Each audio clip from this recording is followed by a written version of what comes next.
right? And I would love to interact with you, right? Because this program, as I said, it is little bit different. Uh, so we will have some interaction in between as well. Okay, so I have divided my session into two parts. The first session, we will just try to build some theoretical foundation of a role of a teacher. Okay, so what is expected from us, and one important aspect of NEP 2020 will just try to explore what they call it as the outcome based education.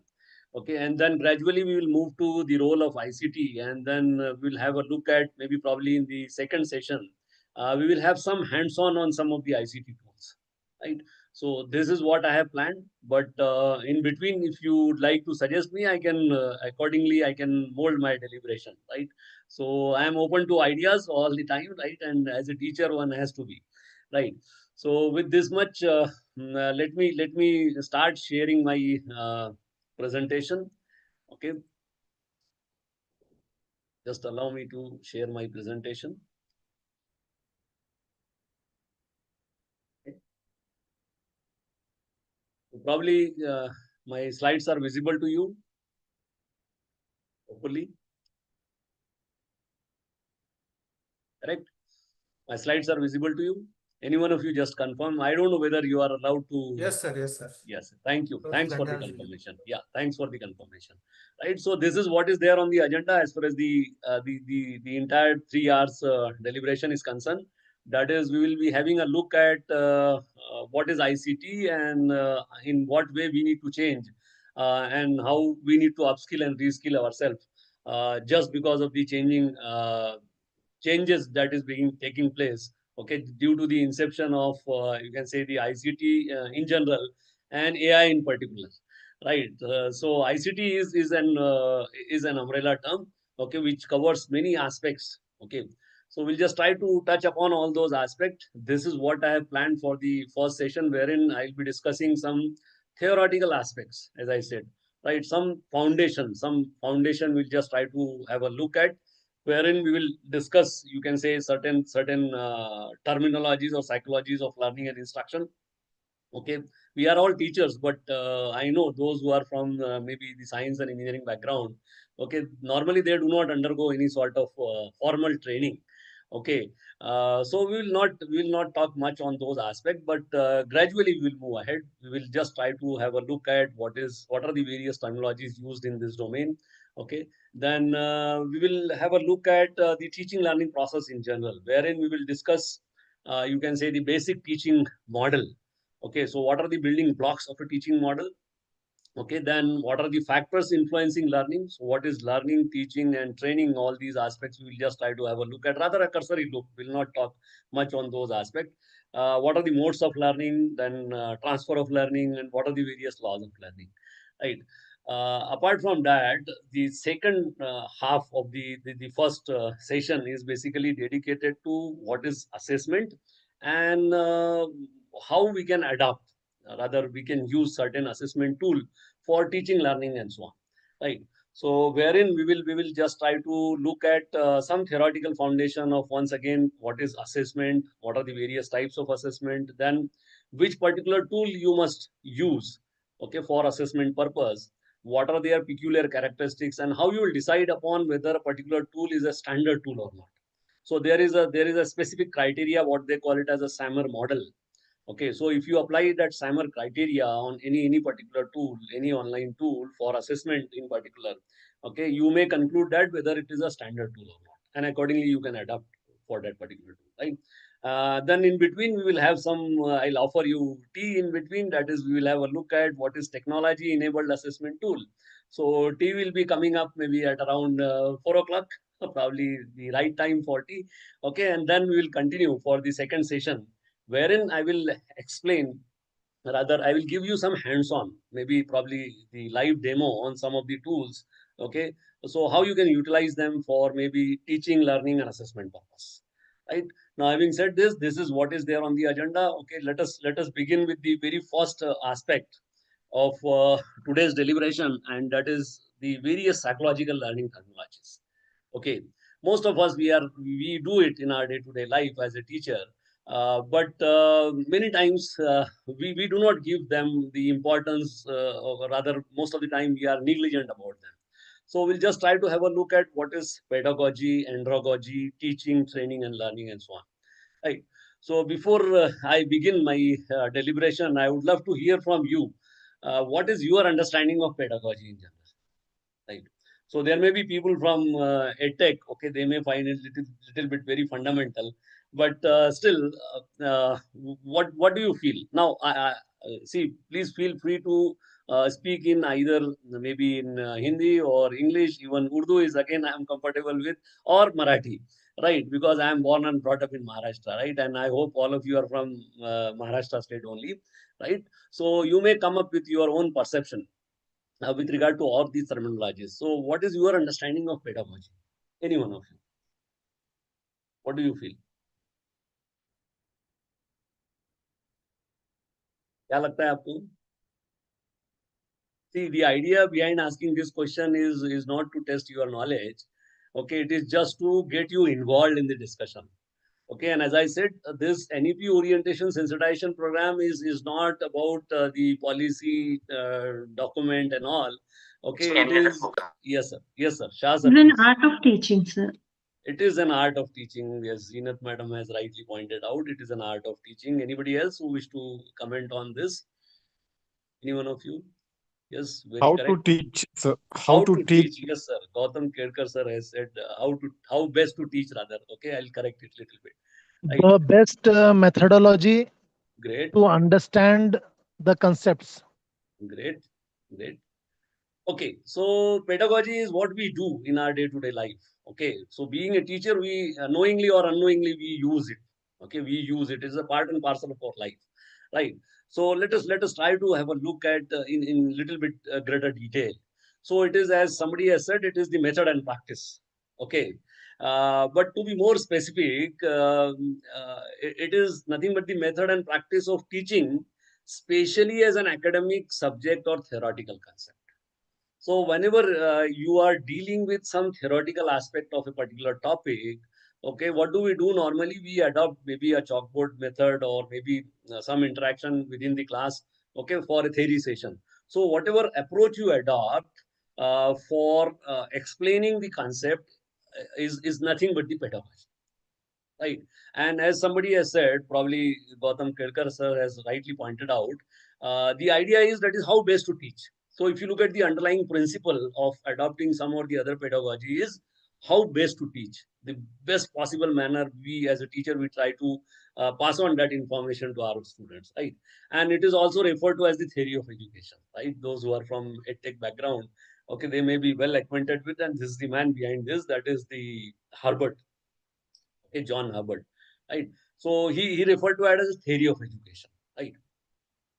So what is pedagogy? Pedagogy is nothing but the approach or the method and practice, whatever you adopt, specifically when it comes to a classroom kind of a teaching or whenever you are dealing with some theoretical aspect of a particular subject, right? Having said this, are there any specific steps one has to follow when you adopt some or the other pedagogy? And how you will decide upon whether this pedagogy is best for teaching this particular concept or something like that. So, are there any thumb rule, hard coded rule, or are there any specific steps one has to follow for preparing for a theory session? If yes, what are they? Yes, what is your take on this? क्या लगता है आपको? जैसे मैंने कहा आपको कि भाई tomorrow you have to teach a particular subject, okay, maybe Newton's law of motion, okay, from 11 to 12. So what do we do normally? Yes. We'll decide the objectives, sir, and we'll decide the resources which are required for teaching Okay, that particular resources. concept. Yes, yes, yes, yes. Very correct. So, as a matter of fact, there are five crucial steps. Okay, and that's why I said, see, I am into teaching since 1990. I don't know. I have spent almost 35 odd years in teaching. So my career, if you look at, okay, I am hardcore teacher. Day one itself, I started teaching.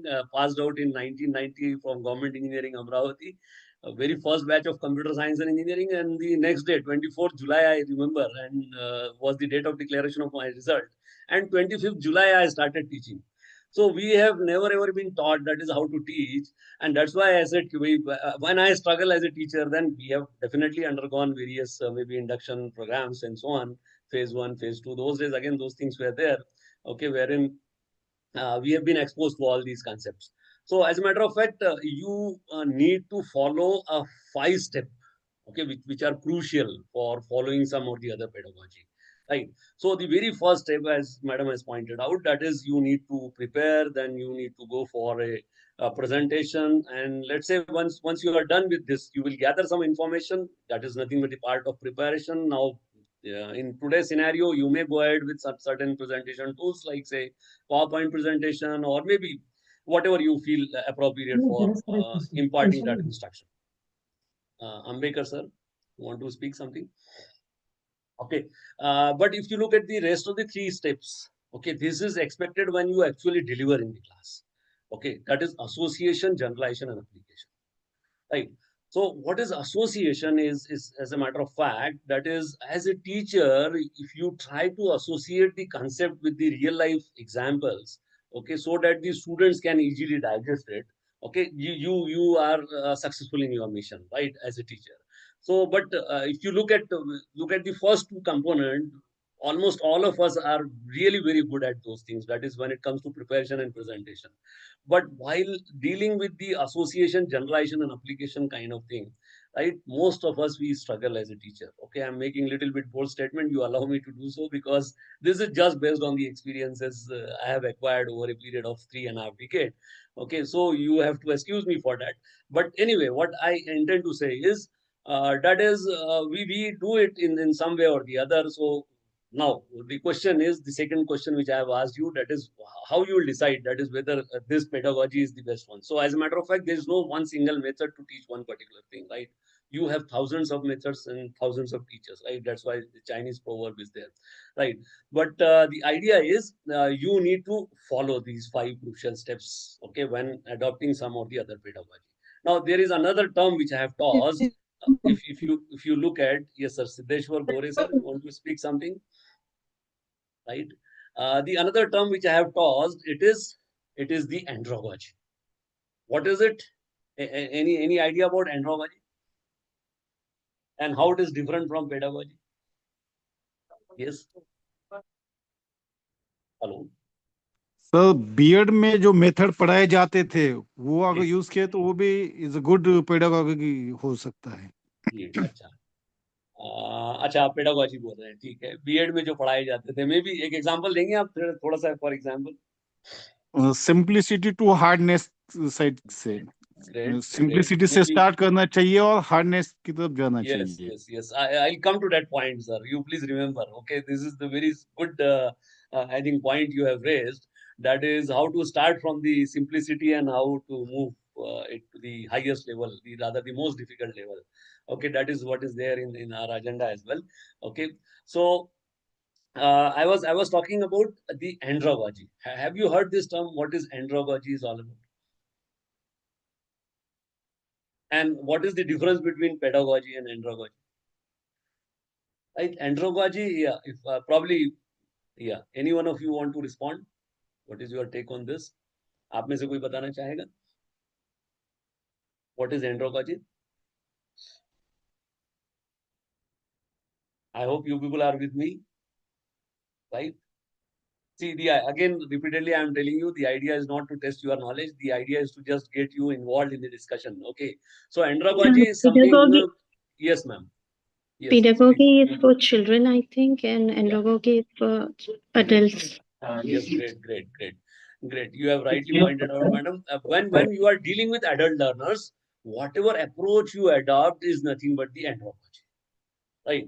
Now, if you look at the kind of input you get in your class, because most of us probably you must be from either senior colleges or university setup. Okay, so normally we do not have anything less than UG or PG. Okay, maybe post PG and some PhD programs, even those who are from university background. But the kind of input we get in our class, they are all grown up. They are not small kids, right? So we need to adopt what they call it as the andragogy, not pedagogy, because the kind of input we are getting, they are not small kids. They are all grown up right, youngsters. Okay. Now, the second question which I have asked you, that is, uh, say pedagogy is when you go for either a school kind of an environment or maybe up to junior college. But in college setup, probably UG and PG or the university setup, we need to adopt pedagogy. Now, how it is different from pedagogy? If you look at the approach, here you need to change your role as a teacher, right? Up to school, as a matter of fact, you are the only source of information. But again, that is not correct. I'll comment on that. Okay, most of the time, we as a teacher, we feel that we are the only source of information, right? And whatever learning is taking place, that is within the four walls of the classroom or maybe the institution, wherever you are working. But that is again absolutely wrong, right?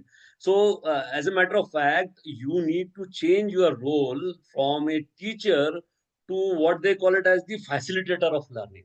Okay, I'll talk on this aspect. As I said, that is, andragogy is nothing but the method and practice of teaching adult learners. Now, what is so different about adult learners? Now, if you look at the pedagogy, okay, there we have specifically talked about, that is, it is when you are dealing with some theoretical concept. When you are dealing with some theoretical concept, only theoretical aspect. Okay, but andragogy is, as a matter of fact, it is both theory as well as practical. Okay, that is learning by doing or acquiring certain skills or what they call it as the psychomotor skills and so on, right? And it is not at all new. It was a term which was originally coined by German educator Alexander Kapp way back in 1833. Right. Now, as I was talking about, how it is different from your pedagogy. It is the science of understanding theory and the supporting practice. It is not only the theory, but the practical aspects of it. Right. So it is theoretical and practical approach one has to adopt as a teacher, and you need to change your approach. That is when you deal with small kids, maybe school going kids, from a teacher to a facilitator of a learning. What does this mean? Meaning thereby, let's say, even if, let's say, you are teaching, definitely, okay, you are a teacher. I'm not challenging your role, basic role as a teacher. But what I'm trying to emphasize is, you need to understand one small thing, that the student, they learn from you, definitely, but they learn from other sources as well. The other sources are like the peers, the student sitting just next to him or her, okay, from the society, from their parents, and whatnot. So there are thousands of sources. So as a teacher, what you need to do, you need to create a conducive environment wherein the learning takes place. Okay, and this is bit difficult. Okay, those who are a hardcore teacher, for them it is bit difficult to change, right, to adapt to this changing requirement. Okay, many times your students nowadays, they are equipped. I'll touch upon the technological aspect, wherein you will find that nowadays the students are well equipped with all those stuff. They have numerous resources at their disposal. Say for example, I'll share you one small story in between. Okay, when I used to teach way back in 1990, many times I used to say in the class, because I am man from computer science, will you please pay attention to my class, because the stuff I am going to deliver is, you will hardly find in book. Because those days, the computer science books were out of print, some way or the other. Some people used to get chance to get it Xerox and those. So there was shortage of resources. But let's say, if in today's 2025 session in operating system in my class, let's say if I make this kind of statement, student will stand up and he will say, sir, which book you are talking about? I'll say Parvin Chanson, operating system concept and design. Okay, he will ask for a minute. He will say, sir, give me a second or a minute. He'll download the PDF and he will hand it over to me. So what I'm trying to say is you need to change. Okay, you need to change yourself. You need to adapt to those changing requirements. Okay, so some way or the other, I will touch upon those aspects as well, wherein the role of AI is again making certain disruptions in the edtech sector. Okay, because it is not merely ICT. Now we are going beyond ICT. Okay, so there are very many things wherein, again there are a lot of challenges, there are a lot of issues as well. Okay, and whether we need to use all those tools or not, again we may have some debate and some brainstorming on those aspects. But leave apart, andragogy is something like this. Okay, so you need to change your role from a teacher to a facilitator of a learning. If you have done that, again, that is more than enough, right? But this is a bit difficult. Okay, those who have joined, just like the hardcore teachers like me, for them it is a bit difficult, right? But you need to change your attitude, right?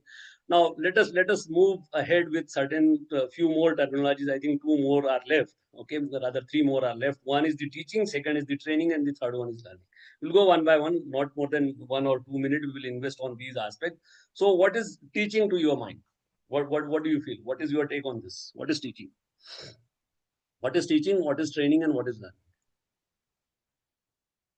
Yes. Sir आप बोले एकदम fundamentals पे आ गए हैं ना क्या करें anyway so what is teaching what do you feel Teaching what is yeah what is teaching delivery of the content, it is a theoretical aspect, yeah whereas delivery of training is related with the skill yes development. great yes and what about learning Learning, I think if I give the answer from psychological point of view, it is a permanent change in behavior through great experience. I think madam has rightly pointed out madam your background please you are from Atique. I'm from education, sir. Yes, B.Ed. education. That's why. That's why, right? Otherwise, for rest of the people, they may find little bit surprising. Okay, when it comes to a definition of all these aspects. But most of us we feel that teaching is one of the most easiest job. Again, that is completely wrong, right? Teaching is one of the most challenging job at it. So let us try to have a look at as Madam has pointed out that is what is teaching. Teaching is defined as an interactive process. Now this is important to note. Okay, many times whenever we deliver in the class, okay, we have a monologue kind of a thing wherein the teacher speaks, go on speaking, okay, and then the students are supposed to keep calm and quiet, right? No interaction. But let's say there is no interaction taking place within the class, meaning thereby, as a matter of fact, there is no teaching taking place in that class, right? Primarily involving classroom teaching, which takes place now. Who are the parties involved? The teacher and the student. Okay, the stakeholders are the teacher and the student. So you have to have a dialogue. Should not be a monologue. That is the primary characteristics of teaching. Okay, and that too it occurs during a definable activity. Thereby, and what is the output of teaching? The output of teaching is learning. So you can very well define learning in terms of teaching and vice versa. But who is a teacher? Okay, let's say just try to look at as I said, that most of us we feel that it is one of the or in general the perception of the society is since they don't give job in the corporate world, that's why they are here, right? Something like that. So as a matter of fact, it is completely rubbish. I tell you, right? Teaching is not at all easy. Okay, because if you look at the definition of a teacher or rather the skill sets required for a teacher, okay, these three statements are more than enough to explain everything about a teacher, right? So teaching is basically an art, science, and skill. Teacher should have basically the creative proficiency of an artist, the precise attitude of a scientist, and the perfected skills of a craft. Right. So it is not at all easy. Let's say you are addressing to 60 odd student right now. I'm delivering to 90 odd participant. Okay. As a matter of fact, I am facing 90 odd challenges. Okay. There are people better than me in the meeting room itself. Right. Because you never know who is sitting on the other side. Right. And that is again true when it comes to your classroom kind of environment. Many times your students are far ahead of you, right? And again, that as a teacher you need to understand and you need to upskill and reskill. That's why I said we need to change our attitude, right? We need to work on that, right? What is training, as somebody has pointed out, that is it is of a smaller duration. We'll not talk much on this. And it is typically of a shorter duration and it is more skill oriented. Say for example, if you want to learn how to drive a car, normally we join some training school, okay, wherein you will undergo maybe 4 or 8 week training. And if you look at the historical perspective, it has evolved in World War II, wherein there were shortage of, you can say, the soldiers and the ordinary citizens. They were trained to operate the warfare equipments, and they were deployed at the warfront. Something like that. So training is different. So we cannot put a slash between teaching, training, and learning. So now the last one is the learning. As Madam has pointed out, okay, it is a relatively permanent change in behavior. And as a matter of fact, there are some peculiar characteristics of learning. What are they? The very first one is, it is a process as well as a product. Why I'm saying process as well as a product? Because you undergo, whenever you take admission in some maybe undergrad course, okay, you will undergo maybe 8 semesters duration, every semester 5 odd subjects, 5 or 6 odd subjects, and then so it is a process, right? It is a methodical process, okay. And at the end, when you succeed in all the semesters, you will be awarded with some degree, and then you become the product, okay. And then that product must be employable. If it is not, then there is again something wrong. You need to introspect, find out the problem, what went wrong, and then you need to take some corrective steps, something like that. So that's why it is a process as well as a product. And if you look at learning, again, we feel that the learning takes place within the institution or within the college. Again, that is a completely myth. Okay, it is the nature or tendency of human being. So even if, let's say, if you do not have any degrees, but you learn from various sources, and it is the process of mental development. Now, here we will just try to touch upon. There are three important dimensions of that mental development. What are they? One is the cognitive, second is the affective, and the third one is the psychomotor. Okay, I will elaborate on these when we will discuss the outcome-based component and so on. It is both positive and negative. Again, as a teacher, we feel that it is all the time positive and there's no negative transfer takes place. But again, there is one more possibility, that is what they call it as the zero, right? It is individual in nature, because my pace of learning is different, yours is different, somebody else will be altogether different. Okay, and it is a creative activity, right? So it transform an ordinary student to a critical thinker. Let's say if you have achieved that, meaning thereby you have achieved the goals of an education system, right? So this is what is learning is all about. Okay, this is typically, you can say, again, I'll not talk much on this, but this is, if you look at education setup as a system, okay, just like in computer system, we have got some inputs and there are some outputs, and in between you have these processes wherein you will undergo some curriculum structure, okay, then you define certain outcomes. Okay, so if you look at the outcome based education, which is an integral part, we'll explore it in a little bit more detail, wherein we will talk about the Bloom's taxonomy and all, right? So you have student as the input, and the finished product is nothing but the graduate student passing out from your institution. And in between, you have some intended learning outcome. So you need to identify all those GAs. Okay, I'll talk on all those aspects. But this is typically how your education system looks like. Okay, this is a typical, you can say, a basic teaching model wherein we have 4 building blocks. The very first one is instructional objective. Okay, say just try to recall my slide number 2, wherein I have jot down some objective as far as this the entire 3 hour session is concerned.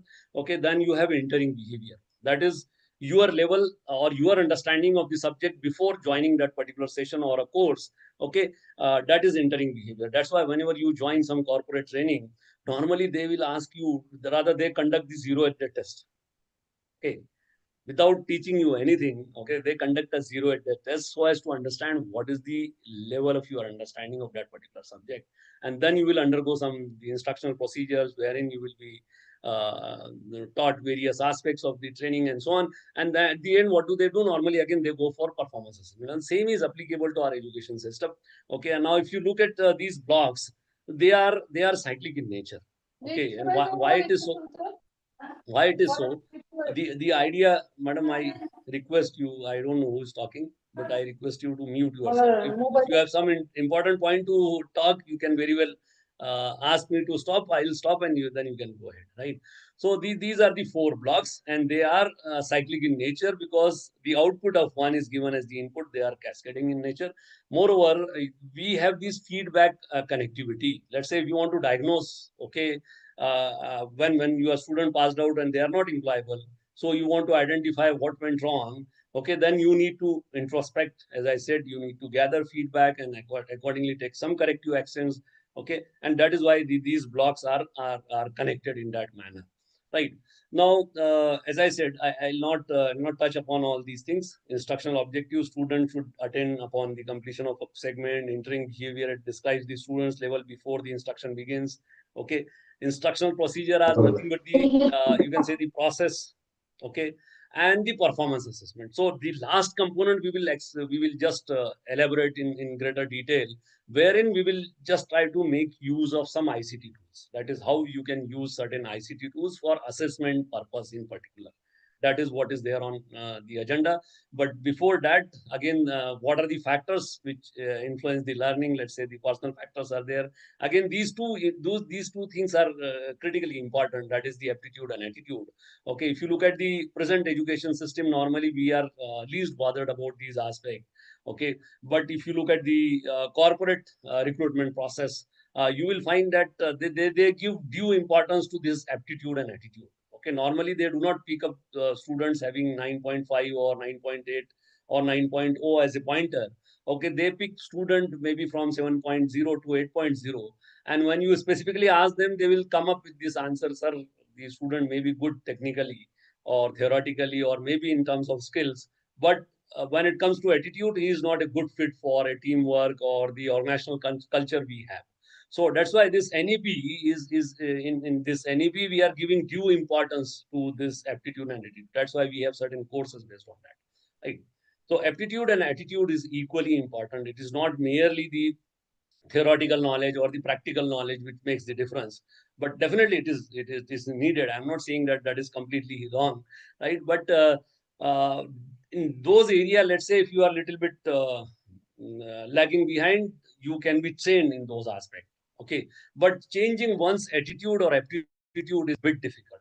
Okay, it cannot be acquired in a short period of time, and that's why the organizational, let's say corporate people, they do not want to invest on that. Okay, and because your attitude and aptitude, let's say if you are a very introvert person, so definitely you will not talk. And let's say you are they are selecting for marketing job. Okay, then let's say if you will not interact with the customer, how you will sell your product? Right. So that's why I'm saying the aptitude and attitude is of prime importance. Right. Now, modes of learning. This is all self-explanatory. I'll not go into the details. Again, we feel that repeatedly I'm telling you that we feel that whatever learning takes place, that is within the four walls of the institution, not at all correct. By observation, it is there. By imitation, is there. By trial and error, whatever happens in the laboratories. Okay, and learning by insight, which is the highest, right? Learning by insight.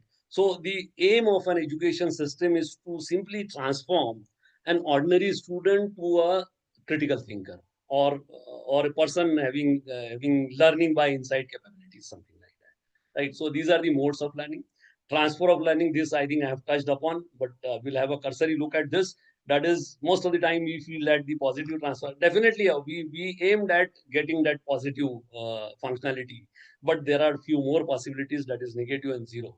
Okay, so we have to be a little bit more cautious when it comes to teaching or learning, right? So we must be well acquainted with these two possibilities are again there. So zero is wherein there is no difference. Okay, it is said to be a zero, but let's say the second one is highly dangerous. One should not have that kind of thing. Even if zero, it is acceptable up to some extent. But when you are teaching something wherein you are confusing the students, so it interferes with the learning of the subsequent task, that is highly dangerous, right? So we should be a little bit cautious about all those aspects. These are the laws. I'll not go into the detail. They are all self-explanatory. Law of readiness. That the students are not ready to listen, that environment you should not teach, right? Law of practice, doing it again and again, learning by doing, by practice. Law of effect is again there, and so on. So let us come back to the original discussion, that is the learning. As we have seen, that is, it is permanent change in behavior resulting from reinforced practice. So if one is really learning, one's behavior become more effective and reflective, right? So that is keeping that in mind. Okay, the three dimension which we have touched upon, other three domains of learnings are cognitive, affective, and psychomotor. Let us try to have a look at these things in a greater detail. So what is cognitive aspect? Now, if you look at the, particularly from assessment point of view, okay, we give undue importance to the cognitive dimension, right? That is what is cognitive aspect, is the knowledge and the intellectuals. Now, if you look at the question papers, you will find that almost 90 to 95% we check only these aspects only. That is the knowledge and the intellectual skill. wherein we expect that the student should mug up and reproduce the same, something like that. Look at the second dimension, which is equally important, is the affective, wherein emotions and attitude, which I think I have attitude, aptitude, and all those things which I have touched upon. And the third one is again psychomotor. Again, we are I should say, not so serious about this psychomotor aspect, because when it comes to evaluation of practical examination in any setup, any institutional setup, you know better than me that how the practical exams are being conducted. Normally, nobody fails in the examinations. Your physical persons will give you 90, okay, minimum 90. Maximum, let's say, if you answer one or two questions, you may get around 95 to 98% marks. So that is what is there. Okay, but we have to be little bit more cautious. And that's why our students are not employable, particularly from science, engineering, and technology background, right? Why they are not employable? Because they are not having that skill. Somebody has raised hand. I would love to, yeah, again. Anyway, so these dimensions are there. Now, having said this, this is now in the light of our discussion up till now, you may redraw the model as in the teaching learning process in general as teaching at the top, learning at the bottom, and in between you have these three dimensions. That is the cognitive, knowing, affective, feeling, and the psychomotor is doing. Now, cognitive aspect we are really good at, right? We understanding, problem solving, deriving a formula, some application areas. Okay, affective, as I said, values, attitude. If you look at before NEP 2020, we were most again, I'm making some bold statement. Okay, we may have some argument on that, but we were ignorant about this. Okay, the value systems, okay, universal human values, okay, or the aptitude, attitude, right? Now, the NEP has made it possible, right? NEP has made it possible. The third and the last one is the psychomotor. That is practical skill, driving, maybe assembling, painting, learning by doing. And that's why internship has been embedded into all these programs. So irrespective of, earlier, again, there were no practicals when it comes to arts and humanities. Now, the practical component has been added.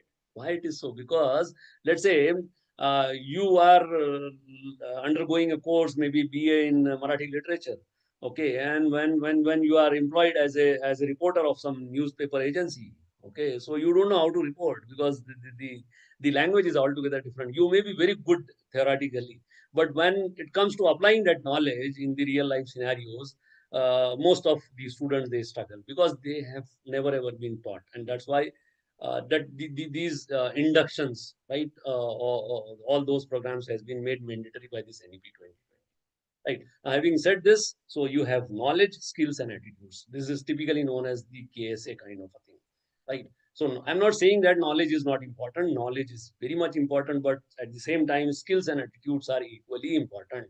So ideally, in the education system, we must have a setup wherein, let's say, if you are giving knowledge as 34%, maybe 33 to skills and attitudes, right? Because if you want your students to be employable, you have to have these three things in a balanced manner in them. Okay, otherwise they will face a lot of problems in their life. Now, this is the man behind this entire story. What they call it as the Bloom's taxonomy. Okay, that is the KSA is a brainchild of Dr. Benjamin Bloom, right? So wherein as a matter of fact, this is popularly known as this is also called as the outcome-based education. There are numerous names assigned to this, or the instructional theory of, or and there are very many things. Okay, so what has happened? This fellow, that is Dr. Benjamin Bloom, he has been assigned this task of wherein he has been asked to conduct some, you can say, the study on a group of people, okay, for understanding the levels of their intellectual behavior. So he has come up with a fantastic theory, which was later on popularly known as the Bloom's taxonomy. Taxonomy is nothing but the classification. So he has given a tool, what they call it as the Bloom's taxonomy. Now, the beauty of this tool is, if you just try to recall the you can say the basic teaching model, you can very well apply this tool for any damn thing in educational setup. Okay, that is starting from writing the instructional objectives to the assessment, right? That is from scratch to, you can say, the finish. So you may use this as a tool for instructor to assist with writing learning outcomes, curriculum planning, content delivery, as well as assessment, which is the last block of the any basic teaching model. Right. Now, having said this, let us try to examine this. So they have conducted some study, and they were surprised when they came up with their observation with regard to these three dimensions of you can say the educational setup or the learning, right? So what was their observation? Their observation was with regard to particularly the assessment when they examined the question papers, okay, way back in 1956, or what was the year? I'm sorry, yeah, 1956. Okay, so they found that over the 95% of the test questions, and this is more or less correct to our setup in our country as well, right? We are not in terms of, you can say, it is not far different. Okay, it is more or less same, right?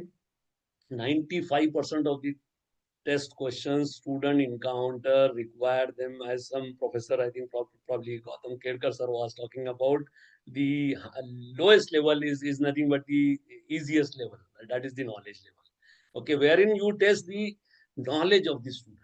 Okay, not the other aspects of it.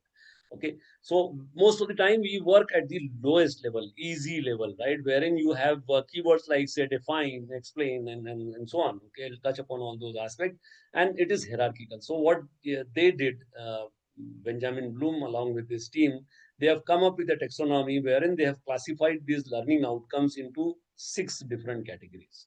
And what are those categories? The very first one, rather the bottommost one, is the knowledge.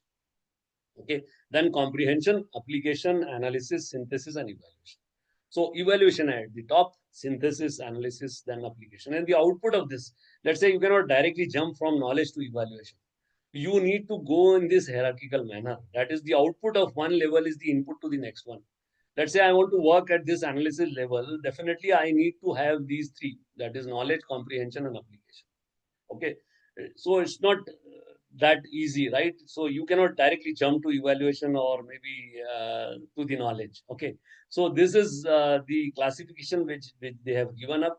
Okay, and this is popularly known as the Bloom's taxonomy, right, of learning objectives.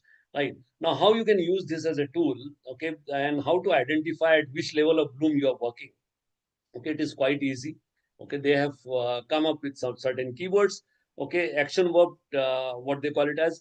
Okay, wherein remember is the lowest. And now if you look at the question paper, and that's why most of the time whenever NBA or NAC team visit your institute, they ask you for your previous year's question paper. What is the reason behind that? The reason is pretty simple. Okay, they wanted to know at which level of Bloom you are working, as a matter of fact, when it comes to you can say the assessment and all. Okay, so the question paper is basically a reflection of at which level of Bloom you are working, and then they will come up with their observation. They will say, well, sir or madam, you are working at level number 3, 4, 5, 6 are completely missing from your assessment system or evaluation system.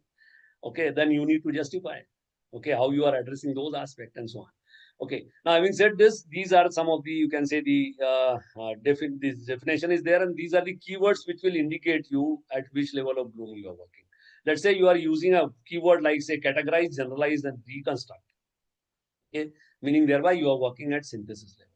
Let's say if you are using keywords like say appraise, critic, judge, okay, argue, support, you are working at highest level, that is the evaluation level. Okay, so by looking at the keywords in the question paper, normally we use all these action verbs or keywords. Okay, now while we set our question paper, again, I'm very sorry to say that whenever we go for paper setting, normally what do we do? You know better than me. That is, we gather last 2-3 years paper. Okay, prepare a khichdi out of it, and then we go for the setting of that paper. Again, we have a lot of constraint. I'm not saying that, but assessment is particularly very serious business. Okay, if you really have time, then and then you should go for it. Otherwise, you say sorry. Okay, that is again the way, the best way to address this particular problem. Anyway, now how you can use Bloom's level? It is for learning outcome, as I said. That is, if you look at my slide number 2, I have applied Bloom's. If you critically examine all those keywords in the slide second itself, okay, you can identify that how it is. Okay, then the second is for curriculum mapping. While designing curriculum, you need to design the COs and PO, that is the course outcome, program outcomes. Okay, and then you need to map the CO, PO to maybe your graduate attributes. So at the top, you need to define what are your graduate attributes or GAs, and then what are your COs, then POs, and then it goes likewise, right? Then, as I said, last but not the least, you may use it for assessment or measuring the performance of the students' progress. Okay, that is again we will explore in greater detail. Okay, so this is typically Bloom's level, and the keyword will let you know exactly where you are and how you need to move forward, right? So these are some typical examples. I will not go into the details because it will require another maybe half an hour, right? So we will have a cursory look at all these aspects. Maybe normally we need to set some common POs for all UG programs. Again, there are no hard-coded rule that you have to have maybe 6 POs or 8 POs. There's nothing like that. Okay, it all depends upon your requirement, the kind of approach you are trying to deal with. Okay, and what kind of graduate attributes you need to have in your graduates. Okay, it is all related with that, right? So again, when it comes to GA, again you have this is again an indicative list. Okay, you need to identify. It is not possible to have all these in a single course. Okay, you may like to pick rather hand pick few of them. Okay, depending upon your requirement, maybe disciplinary knowledge, communication skill, problem solving. Okay, research related skill. Say if you want to produce scientists, then you have to have this research related skills. Okay, and accordingly you need to have certain courses on that. Okay, cooperation, teamwork, as I was talking about, right? The attitude and the aptitude of these students, right? Scientific reasoning, lifelong learning, okay, leadership readiness qualities, moral and ethical awareness. Okay, so out of these, you have to identify maybe 4 or 5, and accordingly you need to go for the COPO mapping, curriculum design. Okay, again, then while designing the PO, okay, it should be in line with what you have designed in terms of GS. Okay, so if let's say GA you are talking something X, and in POs you are referring to something Y, again it will not map properly, right? So effective communication, you may have environmental sustainability, maybe self-directed, lifelong learner, and so on. So this is again exercise which require a lot of time and energy, but the idea was to simply expose you. That is how it works. Okay, and how we need to change ourselves. Okay, because this is again OBE is the integral part of this NEP 2020, right? So again, what are the characteristics of the COs? Okay, CO must be whatever 5 or 6. Again, it is not necessary that all the time you have to have only 5 or only 6 or only 4. It all depends upon your requirement. Okay, but these are the peculiar characteristics that these COs must possess. That is, they must be achievable because you have a definite time. Okay, they must be quantifiable or measurable. Okay, and specific, normally 1 per unit. Okay, let's say you have 6 units. Ideally, I'm not saying that all the time. Again, there is no hard-coded rule that you have to have this way in which you can address this problem. But ideally, 1 per unit, 6 unit, maybe you may go ahead with 6 and so on. Okay, but it must be measurable and achievable. If it is not measurable, quantifiable, again, definitely you need to avoid all those kind of things because it will lead to some dangerous scenarios. Again, have to design, maybe say this is typical for chemistry. Okay, but again, as I said, there is no hard coded rule. It all depends, maybe all those level if you look at. Okay, remember, understand, apply, maybe analyze, evaluate, and create. Okay, you need to have some kind of distribution. Again, this is not the only way of addressing this problem. You may come up with your own distribution. Okay, that all depends upon the kind of subject you are dealing with, and then so on. Right. Having said this, uh, while designing the course content, you need to just simply look at, rather you need to start, the starting point has to be the lowest level. Okay, and the moment you move upward, that is from the knowledge to the you can say the evaluation level. Okay, the difficulty level increases. I think Professor Gautam was referring to this. That is, and when you are at the knowledge level, it is one of the most easiest part to achieve, right? So the difficulty level is the least at that point of time, and when you go to the evaluate or maybe critical thinking level, the difficulty is the highest. Okay, So how you can transform yourself from the lowest to the highest? Okay, that is the $1 billion question one has to address when it comes to designing. But what has happened over a period of time, one of his student of Dr. Benjamin Bloom, that is Lauren Anderson, he has come up with this little bit revision in the Bloom's taxonomy, and that is popularly known as a revised Bloom's taxonomy. What is there in revised Bloom's taxonomy? As a matter of fact, he has proposed two changes, and they are very logical and obvious. Okay, and that's why it was accepted worldwide.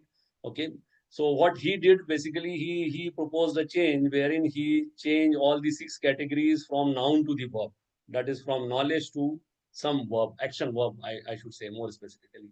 And the another change which he proposed, Anderson proposed, is interchanging the 5th and 6th level, which is again very obvious because evaluate and so the critical thinking, okay, is it has to be on the top. Okay, earlier it was evaluate 5th, 6th level was the evaluate and so on. So based on that, this is what is the revised Bloom's taxonomy, which is worldwide adopted. So you have, instead of knowledge, you have remember. Okay, then understand, application, you have apply, analysis, you have analyze, evaluation, you have evaluate, and as I said, creativity, you have the 6th level as the topmost level as the create, right? Create and so on. Again, let's say even if you are working at the knowledge level, which is wherein it is presumed that you are working at the ekdam bottom of the dimension, right? The Bloom's taxonomy. But again, in that knowledge dimension, you have got 4 categories, as a matter of fact, wherein you have factual knowledge, conceptual knowledge, procedural knowledge, and metacognitive knowledge. So how you can move, again, factual is the bottom most. Okay, so how you can move from factual to the metacognitive, that is again needed. Okay, so this is again self-explanatory. That is again, you need to work on certain things. Okay, so let's say procedural knowledge, meaning thereby I'm talking about the methods of inquiry. Okay, I'm not merely asking about the entity involved, their definition and so on. Rather, I'm asking, setting up a question wherein I am asking, that is how do you convert this into this, something like that, right? So metacognitive is the cognition in general, right? Cognition in general and so on. Right. Having said this, the another dimension, if you remember, is the affective domain. I'll not go into the details, but we'll have a cursory look at this. That is, this is basically the attitude of the students, right? Students' perspective. So receiving, responding, valuing, organization, characterization. These are the 5 categories. Okay. Krothol has given this particular idea, and that is why it is popularly known as Krothol's taxonomy of affective domain. Okay, wherein you have receiving, responding, valuing, organizing, and characterization, right? They are all self-explanatory. Receiving, the students' willingness to attend. Okay, responding, that is their participation, active involvement, valuing, how much value they assign, and so on and so forth. Right. So having said this, now let us try to conclude and come back to the original discussion. That is how to use Bloom's for the assessment purpose. Okay. Now, here we will just try to, as I said, that is rather I have promised you that I will offer you tea in between, right? So here the tea will come up for you, right? Wherein, let's say if you are setting up question wherein you are setting of the question of sort, say MCQ or multiple choice question, meaning thereby you are working at the lowest level. That is the remember probably the Bloom's level 1. If you are asking questions wherein you are expecting the student to summarize an article, you are working at the understand level, that is Bloom's level 2. If you are asking question with regard to analyzing a case study, wherein you are giving a situation and asking them to analyze, typically it happens in the management and so on. Okay, so that is Bloom's level 4. And let's say if you are asking the student to prepare an income tax computation for the financial year 24-25 and asking them to design a Excel sheet for that. As a matter of fact, you are working at the highest level, that is the creativity level, that is Bloom's level 6. Okay, so it is not at all difficult to achieve it. What I intend to say is you can very well do that. The only thing is that you need to have that will. Right? If that will is there, then definitely it's not a big problem, as a matter of fact, right? Okay. So this is all about this, but before going ahead with the assessment and all other aspects of it, we need to understand as an educationist, Okay, what are the problems of our education system in general? Right. Now, if you look at this slide, some certain things have been jotted down. Okay, wherein we give undue focus on certification. Okay, and we have a fixed passing criteria that is again highly dangerous. Most of the time, we have 40 as the passing criteria. So if somebody scores 38 or 39, we declare him or her as failed in that particular subject. Okay, as a matter of fact, it is he or she has not failed. As a matter of fact, right? Maybe 1% here and there. Okay, so if you look at the premier institutions like say IITs and NITs, they do not have this kind of thing, right? The teacher is empowered. Okay, based on the difficulty level of question paper, he may decide the passing criteria as 20 or maybe 80. Okay, it all depends upon the difficulty level, right? So that sort of liberty has to be there. Okay, but again, how it is to be implemented, that is again the integrity of the you can say the teachers are at stake. Okay, lack of quality feedback. We are reluctant when it comes to feedback, but now the AICTE has made it mandatory 360-degree feedback. Okay, those institutions wherein the autonomy has been awarded, right? A plus institution. Okay, normally the students are passing with flying colors, I should say, all the time. 9.0, 9.5 is the minimum. See, as a matter of fact, this is absolutely rubbish. Okay, because there is a built normal distribution, what they call it as, those who are from its statistics. Okay, bell-shaped curve. Only 10% maybe in A plus, but maybe rest of the things maybe either on your left hand side or the right hand side. But unfortunately, that is not happening. So what we are doing, we are throwing our headache to the society and let the society decide whether they are employable or not, right? Which is highly dangerous. The last one, wherein the NEP has contributed in some way or the other, and so lack of assessment culture and the language of assessment. Now here rather the NEP has proposed some drastic changes, wherein even if let's say we have a 3 language formula which we have adopted in 2020 just because of this NEP 2020. Okay, so you need not have to know English. Okay, let's say if your language of instruction is English, not necessary. Okay, for me again it is a foreign language for all of us because we are born and brought up in India. Okay, it is a foreign language for us, right? So let's say if you write in Hindi or Marathi, no issue, right? So 3 language formula even for passing on instruction in the classroom setup is again uh, you will find that the government is pushing it like anything, wherein there are problems. I'm not saying that the problems are not there. There are problems with regard to the literature, availability of literature, and so on. But over a period of time, those things will be overcome. Okay, those things will be overcome. Now, having said this, what is assessment and evaluation? Okay, so assessment is many times we put continuous in front of it. That is continuous. Many times we call it as a progressive assessment somewhere, PA or maybe continuous assessment, CA and so on, or CT and so on, right? So it is basically an ongoing process, right, aimed at understanding and improving students' learning. So we should not use assessment for penalizing these students. As a matter of fact, we should use this as a tool for improving their understanding of learning, right? So should not be misused rather as a tool for penalty or award, right? But it should be used very cautiously for understanding the level of student, okay, where they stand and how to improve it. Okay, what is evaluation? It is a judgment or determination of the quality of performance, product, or of a process. So usually evaluation takes place at the end. Okay, when your students join some XYZ organization, there they are evaluated as a matter of fact, in my opinion, right? So they will be evaluated against some standard characteristics. Let's say BTech in computer science from IIT Mumbai is the top notches, right, in the entire world, right? They are ranked 1. Okay, if you are a BTech in CSE from IIT Mumbai, this is just for the sake of example. How come it has happened, right? It is just because the brand value they have acquired, because they very well know that the student passing out from this particular institution, they have these many peculiar characteristics, which makes them little bit different from the student passing out from other institutions, even IITs as well, right? So which type of assessment one has to use as a teacher, again that is a $1 billion question. Okay, and that is where we have, that is cooking is easy but washing the utensil is difficult, right? And that's why many times the difficult part is assigned to the better half, right?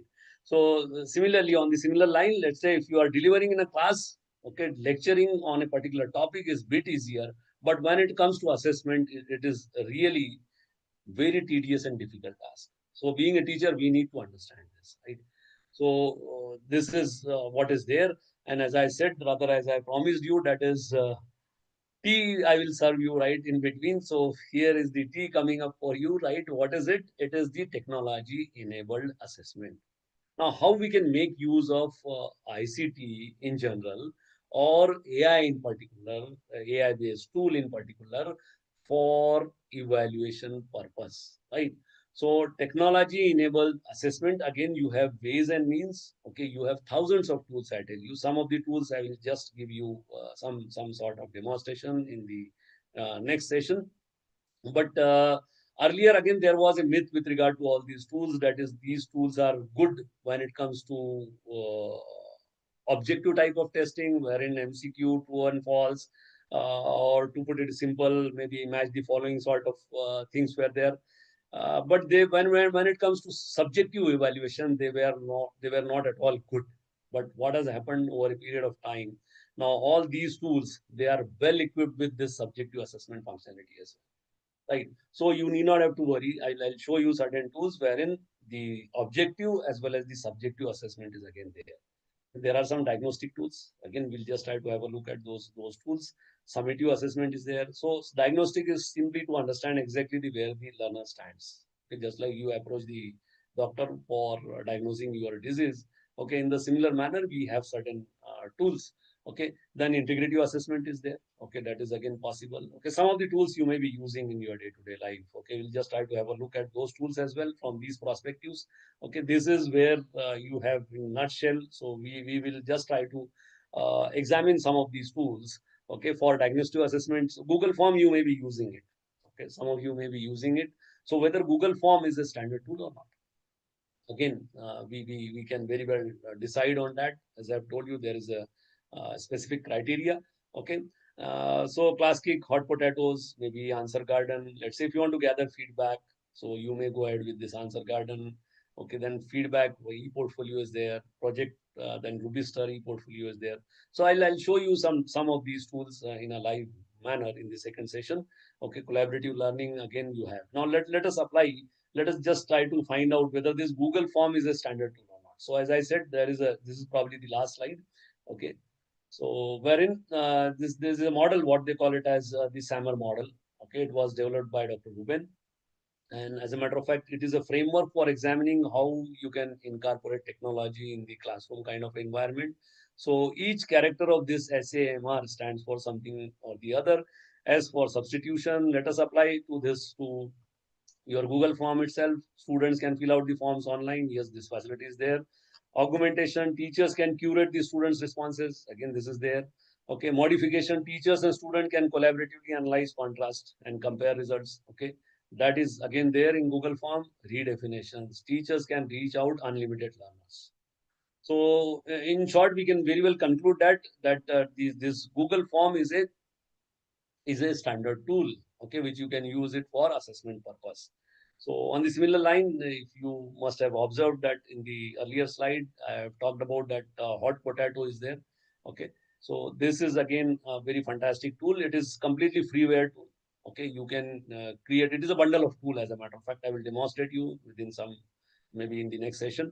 Okay, so it is a bundle of five different utilities, rather six different utilities. Each utility is intended for a specific task. Say, for example, if you want to create quiz, JQuiz is there, JClose is there for fill in the blanks, JCross is there for crossword, JMatch for match the following, Mix for jumbled sentence exercise, and the Masher is there. So Masher is typically used for combining it into one. Okay, I'll show you in the live session in the second session. These are some of the screenshots. I'll not talk much on this because we will be having some hands-on on this particular tool, JMix and so on. Now, what are the key takeaways? The key takeaways is you need to identify when it comes to assessment, you need to identify at which level of bloom you are working and how you can move forward. That is from level 1 to level 6. Okay, how it is to be done, that is again you need to find your own ways and means, right? So with this, I'm almost done with the first session, which is the little bit theoretical, as I have told you. right? But if there are any questions, I'll be happy to answer.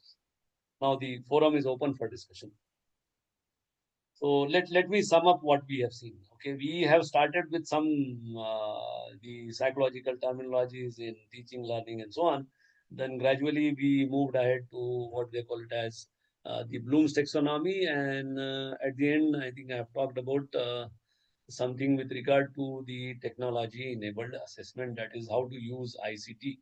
Okay, and probably in the next session, okay, I'll show you, rather I will demonstrate you some of the tools for teaching, learning, and assessment, as well as, if time permits, some of the tools on the research front as well. That is how you can make use of various AI tools for research purposes, and that too not for in a completely ethical manner, in a completely ethical manner. Okay. So definitely we'll have some discussion on those aspects as well in the second session. But whatever I have covered till now, if there are any queries, you can fire it now. I'll be happy to answer. I hope I'm loud and clear. Hello. Are you with me? The biggest problem with this online teaching is, hello, there are two possibilities.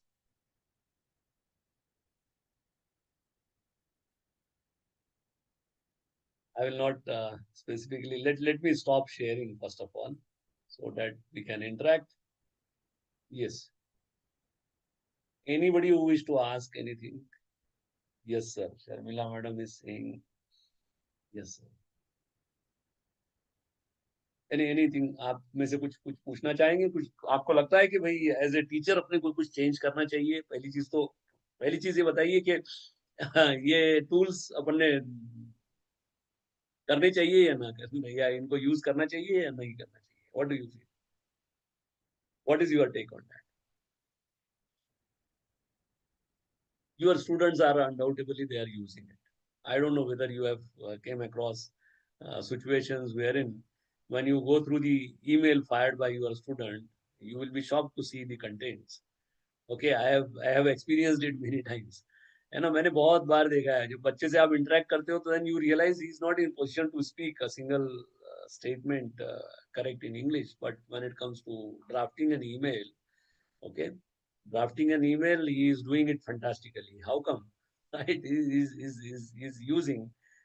We cannot unmute. Is it? I don't know. I don't know. You are not allowed to unmute yourself. Whether I can unmute you, ask to unmute. Let me check. But I am also not authorized to unmute yourself. Earlier, but you were talking. What has happened all of a sudden? Now you do not enjoy any right to unmute yourself. If it is so, then no problem. So what we'll do, we will take a break for 5 to 10 minutes. Allow me to take my tea, as well as you can also have your tea, but don't go away. You please remain present in the meeting. Okay, I'll be back within 5 to 10 minutes. Okay, and then we will have some demonstrations. ठीक है, तो आप फिर से join होंगे, इतने 94 लोग जमा होंगे, उससे बेहतर है कि आप मुझे, and that is actually it is needed. Okay, it is not possible to speak. You must have observed that my voice is going little bit low. Okay, so just allow me for 5 minutes break. Okay, we will dot. It's I think 13:40. So 13:45 we will join within 5 minutes. Okay, you may have your tea by that time. Okay, I promised you.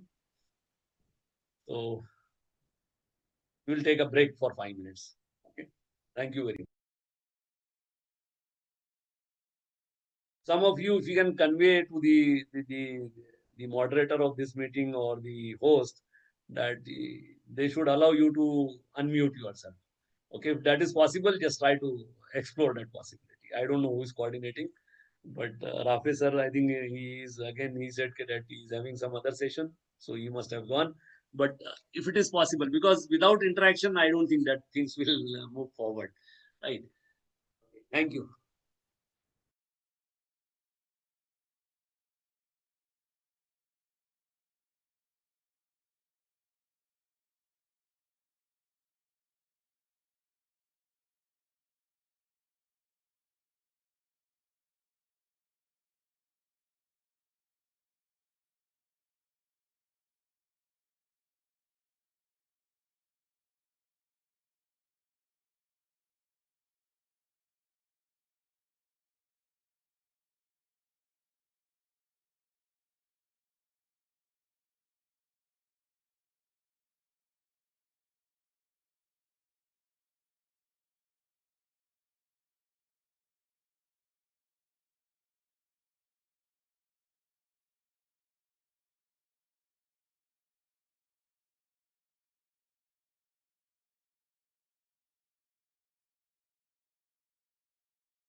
So participant, welcome back. I hope I am loud and clear. Hello. Whether I am audible? Yes, sir. Yes, yes. You are Tell me. audible. Okay, and now I think you can again unmute yourself. That is again great to see. Okay. So as I promised that we will have some hands-on on some of these tools. Okay. So let me begin with the very first tool. Okay. You tell me on which front I should start, whether I should start from the assessment point of view or maybe the research or maybe for the teaching. Hello. Chaliye. So let us begin with a tool called I think which I have kept it on there in slide is this the let's say you want to brainstorm on a particular topic. Okay, we will start with some small tools and then gradually we'll move ahead with some other tools. Okay, so the very first tool which is coming on your way is the answer garden. Okay, let's say you want to brainstorm on a topic. Okay, please allow me to take this.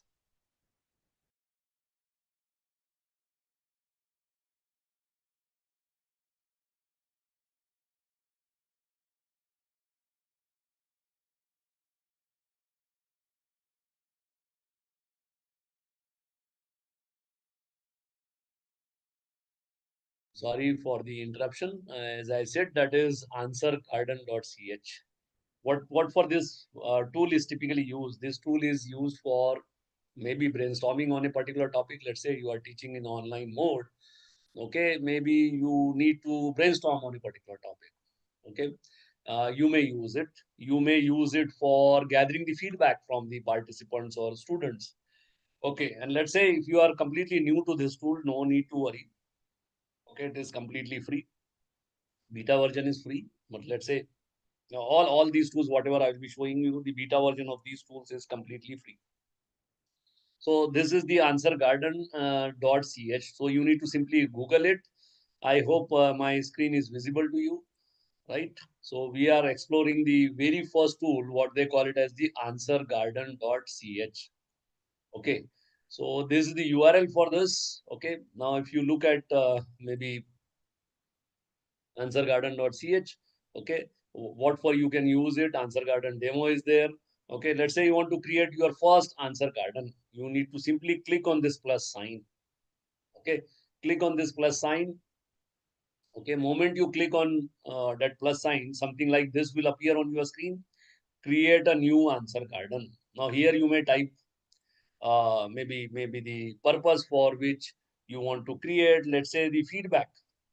Okay, this is the title I have given. Okay, now this tool can be operated in these four modes. One is the brainstorm, as I said.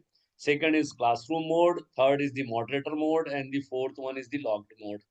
Okay, and the beauty of this tool is the student or the participant, they can respond either uh, their responses can be either 20 characters long or the 40 character long. So you may set it based on your requirement, maybe 20 or 40. Let us make it 20 for this purpose.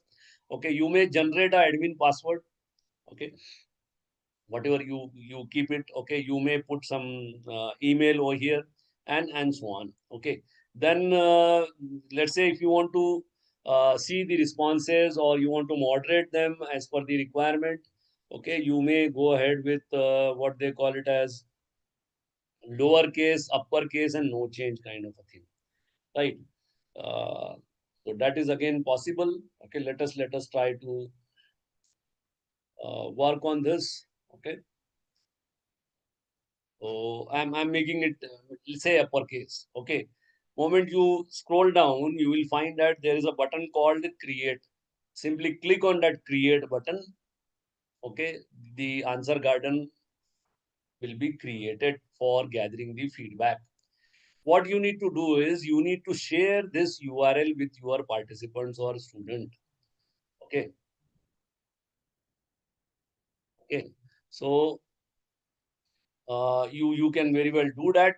Okay, you can very well do that. And then once you have done with this, the student or the participant sitting on the other side, they may come up with their own responses. Let's say I'm doing it my own. Let's say I'm typing whatever I'll type here. Okay, okay, that will be populated here. Okay. So based on this, let's say there are around 90 odd participants, they are giving different responses. So what I can do, I can share those responses, I can moderate those responses, I can even you can generate a QR code, and that QR code can be shared with the you can say the student community. Okay. And they may use that QR code for giving the responses and so on. Right. So this is one pretty simple tool. You may export it to Excel as well, okay, or any other platform. You may refresh it, okay, and you may populate it, okay, based on the kind of requirement what you have. So this is a pretty simple tool, freely available. Answergarden.ch is the URL, and this is a unique number which will be assigned to your creation. Okay, so this number is important. That is 5014386. Okay, now this is one pretty simple tool.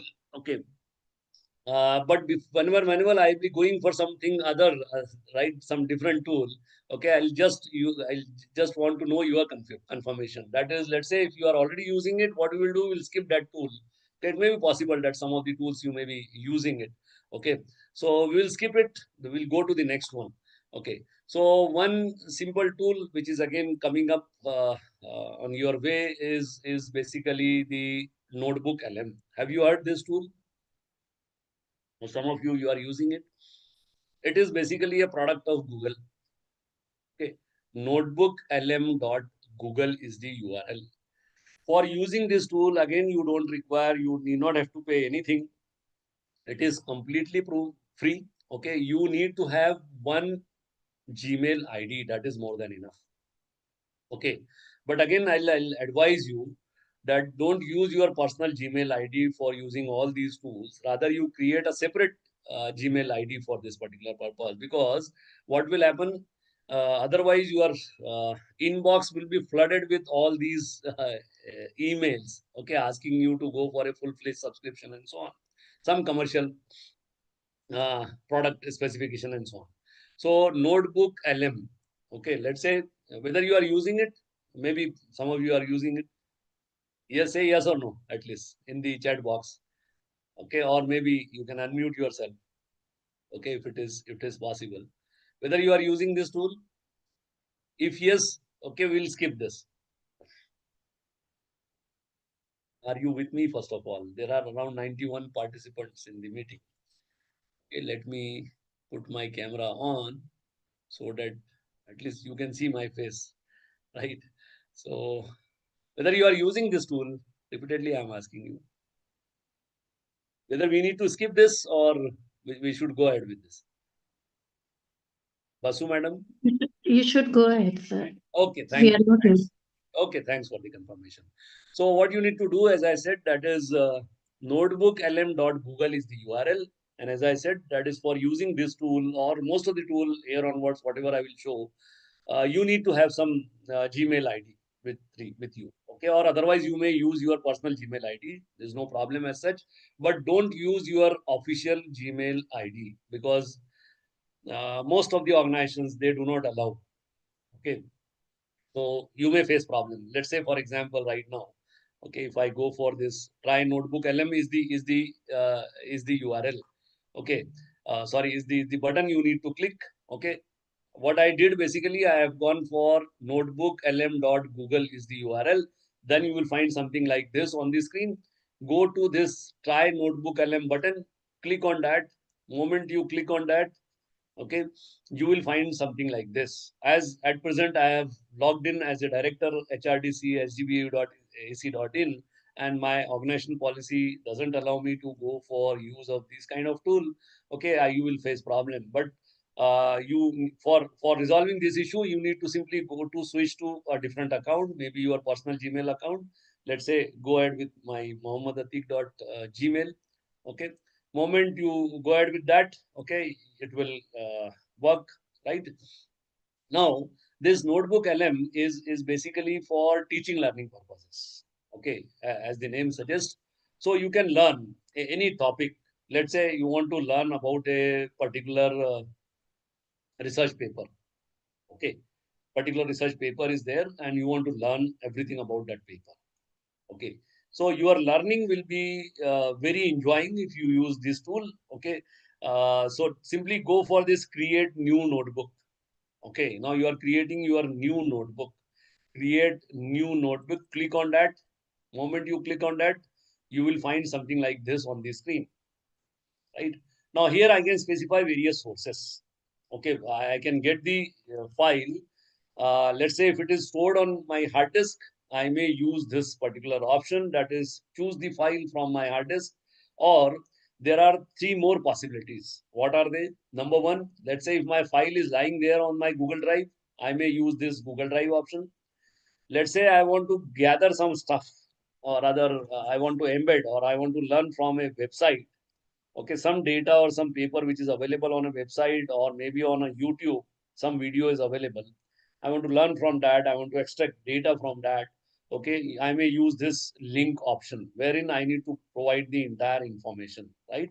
The entire URL, that is http youtube.com, then whatever XYZ is there. This is the second, third possibility. The fourth one is, let's say some stuff I have copied on my clipboard. I want to paste it as it is. That can be done. So you need to copy some text on your this thing, that is, and then paste it. So that is the another option. Now let us go ahead with this choose the file, that is from the hard disk itself. Okay, for the sake of simplicity, I'm putting my own profile for learning purposes. Let's say profile, brief profile, one page profile, latest. Okay, that is the PDF. Now, as far as the file formats are concerned, you may go for a PDF or a doc or a image or whatever, right? Or as I said, a YouTube link, anything, any stuff is possible. The only condition is that that particular stuff you are referring to, it must be in public domain. If it is not, let's say I'm embedding a file which has been published by IEEE Explore. Okay, so if I do not have that, and that is not there in the public domain, for accessing that file, I need to have some authorization, maybe login ID and password. Okay, in that case, it won't work. But let's say as long as it is there, some open access journal you are referring to, and you want to extract that file directly, and it is there on the websites, on the journal's website, you may get it directly. Okay, if it is, as long as it is there in the public domain. Okay, or otherwise you need to download it, and once you download it, then you can upload it here, right, as I'm doing right now. Okay, so upload a source. Okay, as I said. Okay, so this is the file I have uploaded right now, right?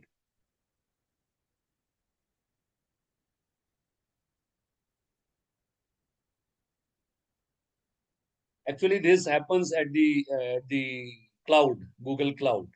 Okay, so it may take some more time. Okay, what I'll do, I'll show you something which I have already uploaded. Yeah, there it is. So this is the file, right, which I have, let's say this is my profile, brief profile, one page profile, which I have uploaded just for the sake of, you can say, the example. Okay, now what I can do, I may ask any damn thing to this particular PDF. I can chat with this PDF. Okay, so I may go ahead with maybe, let's say, as this is my profile, I would like to know that what are my professional achievement. So this is what I am right now chatting. This is the second functionality I am using. Now it is giving me the responses. Let's say if you have uploaded a research paper, and if you wanted to know some, you can say the methodology adopted by that particular paper, you may prompt accordingly, and you will get the responses. So this is for, let's say, the other way around. Let's say if you are using it for recruitment purpose, and you have received around 1,000 odd application for a position, and you want to shortlist them. So you may apply, you may chat with this particular thing, right? That way, again, you can do it. The third and the last pane, as far as this tool is concerned, is the studio. Okay, so you may create you, as I've told you, that is, you can go ahead with a chat, or you may go ahead with what they call it as even what they say, mind map. Okay, this functionality is again there. Simply click on this mind map. It will show you the mind map of the file, right? So right now it is a beta version, and as I said, it is completely free. Okay, so you may go ahead with this is the mind map which has come up. So the responses will be based on the kind of input you provide. Okay, since I have provided my profile as the input, and that's why I'm getting this kind of a response here. That is publication, intellectual property, accreditation role, okay, international exposure. But let's say if you are putting some research paper over there or some uh, PDF wherein you want to learn something out of it, so you may create you will get the responses accordingly, right? So this is second feature. You may create maybe a guide. Okay, that is again by single click. Okay, that is briefing dot and so on. Okay, normally we go for some brief notes. So that functionality is again there. Okay, then I was talking about this studio functionality. So what is there in studio? Simply click on studio. Okay, what it will do? It will convert that file, whatever file PDF file you have provided, into a conversational audio. Now, what does this mean? Conversational audio meaning thereby, since it is my profile, somebody one person will be asking some question, the another fellow will be responding to those questions. Okay, it is a sort of interview. Okay, and that audio file will be generated. This audio file you can download it, you can copy and paste. Maybe you can copy it on your mobile and you can listen it in your leisure time, and you can learn that concept, right? So this is basically we have created. I have created a, you can say, the conversation, okay, which is very similar to a podcast, what they call it as, right? Now this all happens on the Google Cloud, so it may take little bit more time. Okay, when you do it the very first time, it all depends upon the number of pages you have in the document and so on. Now I'm simply playing it.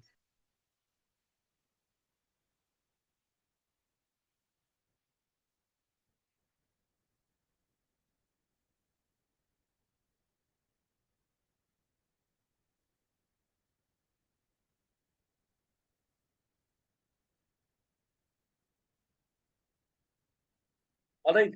So this is just for the. I hope you must have heard about the you can say the conversation between two different persons. Okay, which is happening in a real time mode, right? So this you can learn it. You can use it for the learning purposes, right? You may use it for the learning purposes, right? So this is all about the notebook LM. Now, any specific query you can fire it now. Okay, so that we can discuss, because when we will move forward, it is not possible to come back to the again same tool. So it would be better that if you ask some whatever query you have, if you ask there itself, okay, so that we can resolve it. I may show it, okay, if it is possible for me to demonstrate that functionality. Okay, so this is again completely free, Notebook LM, right? Notebook LM is completely free. Okay, let us move ahead with some other tools. Okay, for the assessment purpose. Okay, so for the assessment purpose, if you remember, I have told you a tool called hot potato. Whether you are using it, again, this is a freeware. Freeware meaning thereby you need not have to pay anything for using this tool. Okay, and 7.0 is the latest version of this hot potato available. Okay, you may download this tool. It's a very handy small tool, okay, at your disposal, right? Which you may download it on your local machine and you can run it. Okay, now this is the URL for this hot potatoes, right? As I have told you, it is a bundle of tool. Hot potatoes homepage. Okay, go to this first URL. Okay, this is the URL, that is hotpot.uvic.ca. It is an academic project. Okay, go to this download section. Okay, you have a hot potato 7.0 downloader or installer. Click on that. Okay, one small file will be downloaded in your download folder. I will not show you, right, because it will take maybe 1 or 2 minutes. But there is no rocket science involved. You need to click on this. Okay, the file is now being downloaded. Okay, double click on that file, setup file. It will ask you some basic question, your name, maybe email ID, and so on. Okay, and run it. Okay, once you run it, it will be installed on your machine. Since I have installed it on my machine, okay, I'll stop it here. Okay, I will show you how it works, right? I'll show you how it works. Okay, so go to this program section. Go to this hot potatoes 7. Okay, just open it.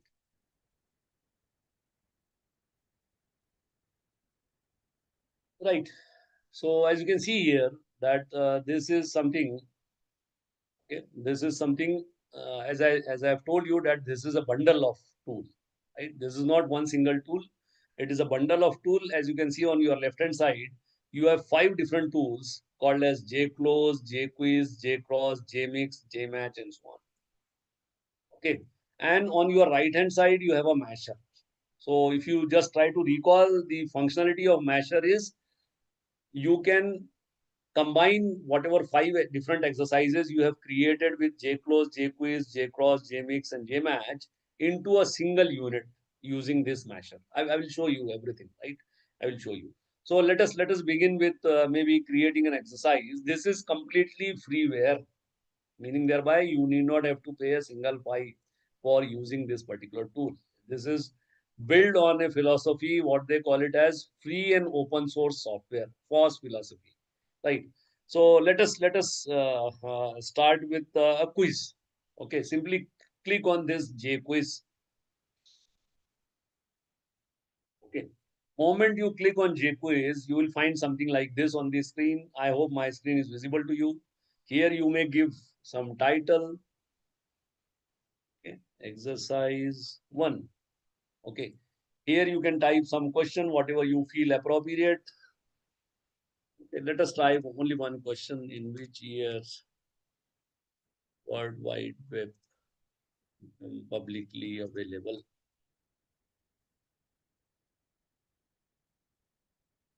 Okay.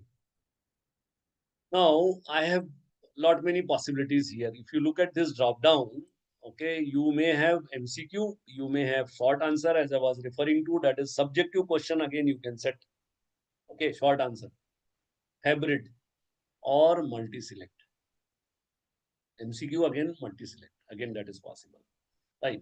So let us go to this MCQ. You may type some responses here, 1995, 2000, 2009, and let's say 2025. Okay. Now let us assume that this 1995 is the correct answer. Simply click on this checkbox. Okay, mark it as the correct answer. Now the beauty of this tool is this: there is no limit as far as the number of questions are concerned. You may have 10,000, 10 lakh, all depends. So over a period of time, you can create a question bank. Okay, you can create a question bank for a specific subject. Okay, that is again very much possible. Okay, you may get the feedback, answers. There are a lot many things which you can try. I will show you the basic functionality. Okay, let's say by default, this exercise will appear in this white background and gray color.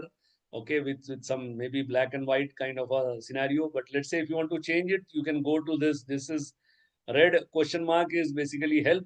Then just on the left hand side, you have a configuration menu. So click on this configuration menu. Once you click on that, you will find something like this on the screen, wherein you can make certain settings, like say you can set the timer. Okay, if you want to display this exercise for 2 minutes, let's say. Okay, so you can make it 2 or 3. This is the statement which will appear on your screen once the examination is over. You may type appropriate statement as well. You may change it as per your own need. Okay, that is one thing. Okay, click on OK. Then go to this appearance tab. As I have said, that is by default, it is black and white and the gray background. Okay, but you may make certain changes to this menu by simply clicking on the background color. Let's say blue we have selected, or you may go ahead with some yellow sort of thing, and whatever you feel appropriate. So you may change the navigation bar color, page background color, title color, exercise background color, link color, okay, visited link color, text colors, and so on. Right now I have made these many changes, which is, and in the preview everything is visible to you. Click on OK. Once you have done with this, simply go to this down arrow, which is an exit, right? So Instead of going to this exit, you may go to this 7. So export to create a hot potato. Okay. So it will ask you to forcefully save your content. So right now I'm overwriting it. Okay. Once you have done with that, so once you have saved it, go to this, view the exercise in your browser. Okay, your exercise will appear like this. Okay. So this is how the exercise will look like for the student. Okay, then the student may attempt it. Let's say 1995 is the correct answer. Okay. So simply click on that and simply say, okay, your score is 100%. Okay, as you can see here, the timer is ticking because it has stopped because you have appeared there was only one question, right? So this is how it works. This is basically the quiz. Now on the similar line, you may create others as well, right? You may go ahead with the match the following. The layout is more or less similar. Okay, so that I'll simply within second I'll show you. Rest of the things you can explore on your own. So you may have just like 2 column wherein you may type maybe the names of the cities here and they are famous for, let's say Nagpur for oranges and so on, right? Same way you can do it with this configuration menu, okay, or otherwise by default it is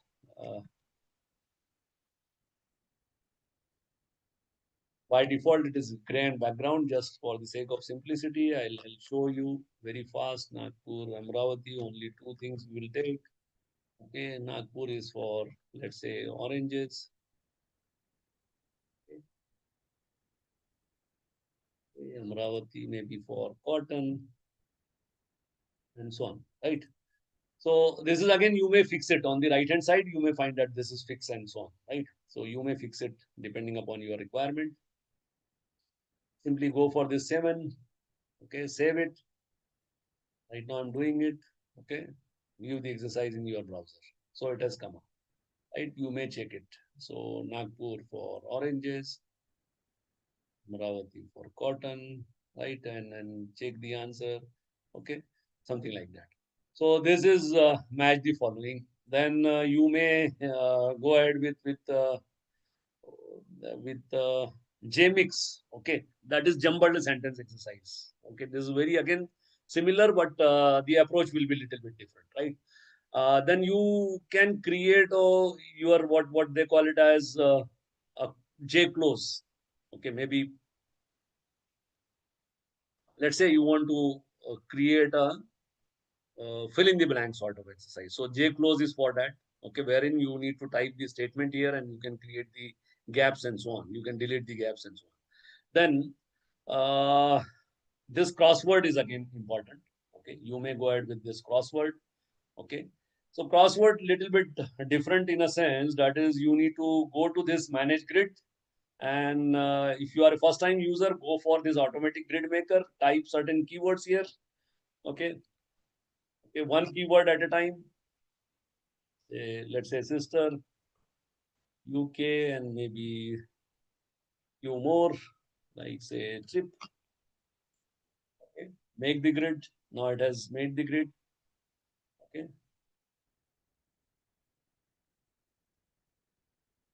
all right. Then you need to give the clues. So you can add the clues by simply click on this add clue button. Go to sister, maybe say female, sibling, okay, one by one, maybe, okay. And then say trip, you may give tour as the keyword, as some sort of clue. Okay, and then launch it. Okay, as usual, you need to save it. I'm going a little bit fast. I very well know, but the idea is to show you as many tools as possible.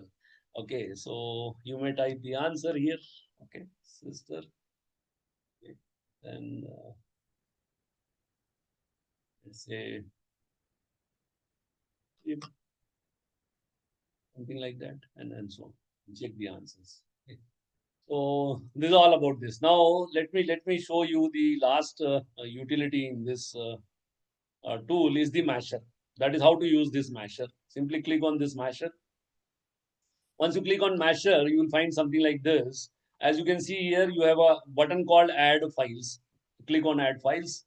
Now you may pick up various files you want to club as one simple exercise. Okay, simply go on clicking on those files. Since we are picking up randomly, we may get some random responses. Okay, and then simply go to this button at the bottom, which is build a unit. Okay, now what it is doing, it is combining all those files into a single unit. So since we have picked up randomly, we will get some random responses, but no worries. Okay, the idea is to simply demonstrate that is how it works. Right. Now, yes, would you like to view the unit now? Yes. Okay, now all those 5 files are clubbed into one. So this is all about hot potatoes, right? Now let us move ahead with certain tools. Okay, if you have any specific query, you may ask with regard to this hot potatoes. Okay, otherwise we will move ahead with something else. Okay, what is that else? Let me try. Okay. Now I think I have promised you that I'll show you certain tools in an online mode. Let us try something on the similar line. In an online mode, there is a tool called Socrative. Okay, this is again used for online assessment. So socrative.com is the URL. Okay, simply click on that. Okay, as I've told you, that is for using this tool, you need not require anything extra. The only thing is that you need to register on this website. Okay. Now there are two ways of accessing this tool. One as a teacher, and the second is as a student. Student need not have to register, but being a teacher, you need to register yourself. So moment you register yourself as a teacher, okay, you will be assigned some classroom code. Okay, as you can see here, this is my this the very first time you need to one simple registration form is there which you need to fill, wherein you need to provide your Gmail ID, maybe your mobile number, and some personal detail. Okay, once you are done with that, as I said, that is you will be assigned a code or a classroom code, that is Atique 6972 in this case, which has been assigned to me. Okay, now the beauty of this tool is, again, this is equally powerful. Okay, you may set multiple choice questions. You can set true and false, short answer type of question, and whatnot. Maybe you can conduct a quiz. Okay, then you have a various buttons over here. That is libraries there, discover, rooms, report, live, and so on, live results and so on. Now let's say I want to launch the exercise which I have built. The beauty of this tool is it has got AI functionality as well. That is, you need not have to even it will make your job a little bit easier, right? Again, you need to moderate it. Okay, 100% reliant on this tool is not advisable. But let's say I have created one exercise for this NEP 2020. So what I did basically is, if you look at this library, okay, you will find that this NEP 2020 exercise which I have created with that AI functionality. So I have provided the topic, rest of the things it has done on its own. So let us launch this exercise. Okay, I have launched that exercise. Now, as far as the students are concerned, let's say you wish to appear in this particular exercise. What you need to do is you need to know this particular address only. So being a teacher, you have to share this code with your student community. Okay, when you go to the student login, okay, in that case, it will not ask you anything other than the classroom code. Okay. So, but let's say if I try to log in from the same machine as a teacher as well as a student, my teacher login will be automatically logged out. But anyway, I'll show you just for the sake of example. Okay, student login. As I said, you need to provide the room code here. Atik 6972 is my code. Click on join. Okay, moment you join, it will ask you to enter your name. Okay, let's give your name.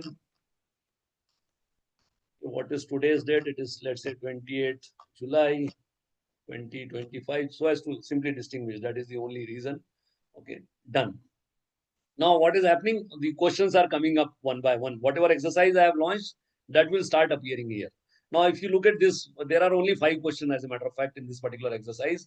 The beauty of this tool is you have various types of permutation and combination. Say, for example, this is a short answer type wherein you can type the stuff. Okay, submit it. Okay, it will accept it as it is. Then maybe another question which is of MCQ type. Say which language policy does NEP 2020 emphasizes? 3-language formula. Click on submit. Now it is not only giving me whether the answer is correct or not, along with that it is giving me the explanation as well, right? So that is again the another important feature of this tool. Okay, this is there. Then this is true and false sort of a question. Say 5 plus 3 plus 3 plus 4 is the correct. As a matter of fact, this is true. Let us give some wrong answer. So let's say false. Okay. Now it is giving me the explanation. That is, this is how it works. Right. Now this is happening in a real time mode. That is, I am not providing any kind of responses. As I said, I have simply provided the topic. The rest of the things it has done on its own. That is built-in AI functionality. Right. So this is the question number 5. Okay, NEP 2020. Let us randomly pick up anything. Okay. Now done. So waiting for the next activity to begin. As I said, there were only 5 questions. So this exercise has gone, right? Now let us go to the teacher console and see what you can do over there. Okay. So as I said that it will be automatically logged out. You need to log in once again with your login credential, login ID and password. Once you log in, you may see your responses, whatever I have entered just now. So go to this live result, okay, wherein you will find Atique, maybe today's date, I think I have kept over there. Is, yeah, there it is. So 28th July, this is the response, right? So this is the response. These are all those things, whatever you can see here. Now you may generate reports, okay, of the examination.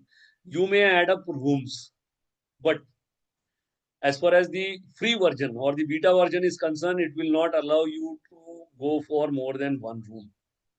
Okay, for if you want to add a few more rooms, definitely you need to go for a pro version. Let's say let's try add room. It will ask me to upgrade to add more rooms. Okay, and there you need to pay some money for it. Okay, so it is not at all free. It is not at all free. So Discover is there, then library, as I have told you, it is there. Again, it will not, in the free version, it will not allow you more than 5 exercises. So 5 of 5 quizzes. Okay. Let's say you want to go for the 6th one, you need to delete any one of them and then you can go. So not more than 5 at a time. Okay. So that is the limitation because you are accessing a free version of this or a beta version of this. So this is Socrative, which is equally powerful. Okay. As we have seen in case of this thing. Now let us try certain tools on, what should I say, on the research front. Okay. So let's say you want to carry out the literature survey. Okay, I'll not advise you to use these tools for maybe writing a complete paper. Okay, that is again possible, but that is ethically not correct. Okay, but you may use it for certain activities which are little bit more time consuming. Say, for example, literature survey. If you want to carry out exhaustive literature survey, you may use this researchrabbit.com. Right. So what is it? It is again an open source tool. I'll show you the basic functionality, how it works. Okay, and in what way it will help you out, rather wherein you can save your day, time and energy. Okay, so that you can utilize that time for some. This is the layout. Okay, you may ask, sir, let's say if you go for a Google kind of a literature survey, but Google is not that intelligent in a sense. That is, the Google's responses you will get, it is based on the page ranking algorithm. So a page which is having the maximum number of it, that will be placed on number 1, 2, 3, and so on. So that way all those links will start appearing. But in case of this, since it has got the AI functionality, it will give you rather it will save your time and energy, okay, for fetching the real stuff in your domain. Now, how to do it, that we'll see. So you need to go to this new collection. Now, those who are well acquainted with Zotero, okay, they may import. There is a button called import Zotero collection. So what is Zotero? Basically, it is a referencing tool. It is a referencing tool, okay, which one may use. Let's say if you click on this functionality is again there, import from Zotero. Right now I have fetched these two stuff from my own collection. Okay, so this way you can do it n number of things. Okay, and number of collections. Okay, if you have few more, you may add up those paper directly. Okay, it will fetch all those stuff directly. And let's say if you are doing it completely from scratch, you may click on this new collection wherein you may type AI in, let's say, agriculture. Okay, this is a very broad topic I am giving right now, just for the sake of example. Okay, AI in agriculture. Okay, this is the topic which I have given, and right now, as you can see here, it is showing 0 paper. Okay, simply click on this 0. Okay, this is a new topic which we have created, new collection which we wanted to find out the literature survey, rather the real literature in this particular domain. So if you click on this 0, you will find something like this appear on your screen. Go to this add paper. Okay. If I'm going really fast, you may ask me to repeat few steps, but the idea is to simply expose. Later on, you can work on these issues. So go to these add papers. Okay. Type the appropriate query here. AI in, let's say, agriculture in, let's say, Indian context. I'm just giving you. See, it all depends on how effective you give the prompt. Okay. Now I'm giving very broad AI in agriculture in Indian context. Okay. Click on this search button. Moment you click on that search button, you may find that two buttons will appear over there. One is if you want to search, carry out the search from biomedical and life sciences perspective, you may click on this button. Or let's say if you want to search in all subject area, then by default this all subject area is already highlighted. Okay. Now what it is doing, it is coming up with various papers in this domain. Not only the papers, along with their abstract, okay, year of publication and so on. So you may go through the abstract and you may decide upon whether this is really the paper you are really looking for, and you can simply add up that paper to your collection. So add to collection. Okay. I'm doing it randomly, so we'll get some random responses. No worries. The idea is to simply demonstrate. Okay.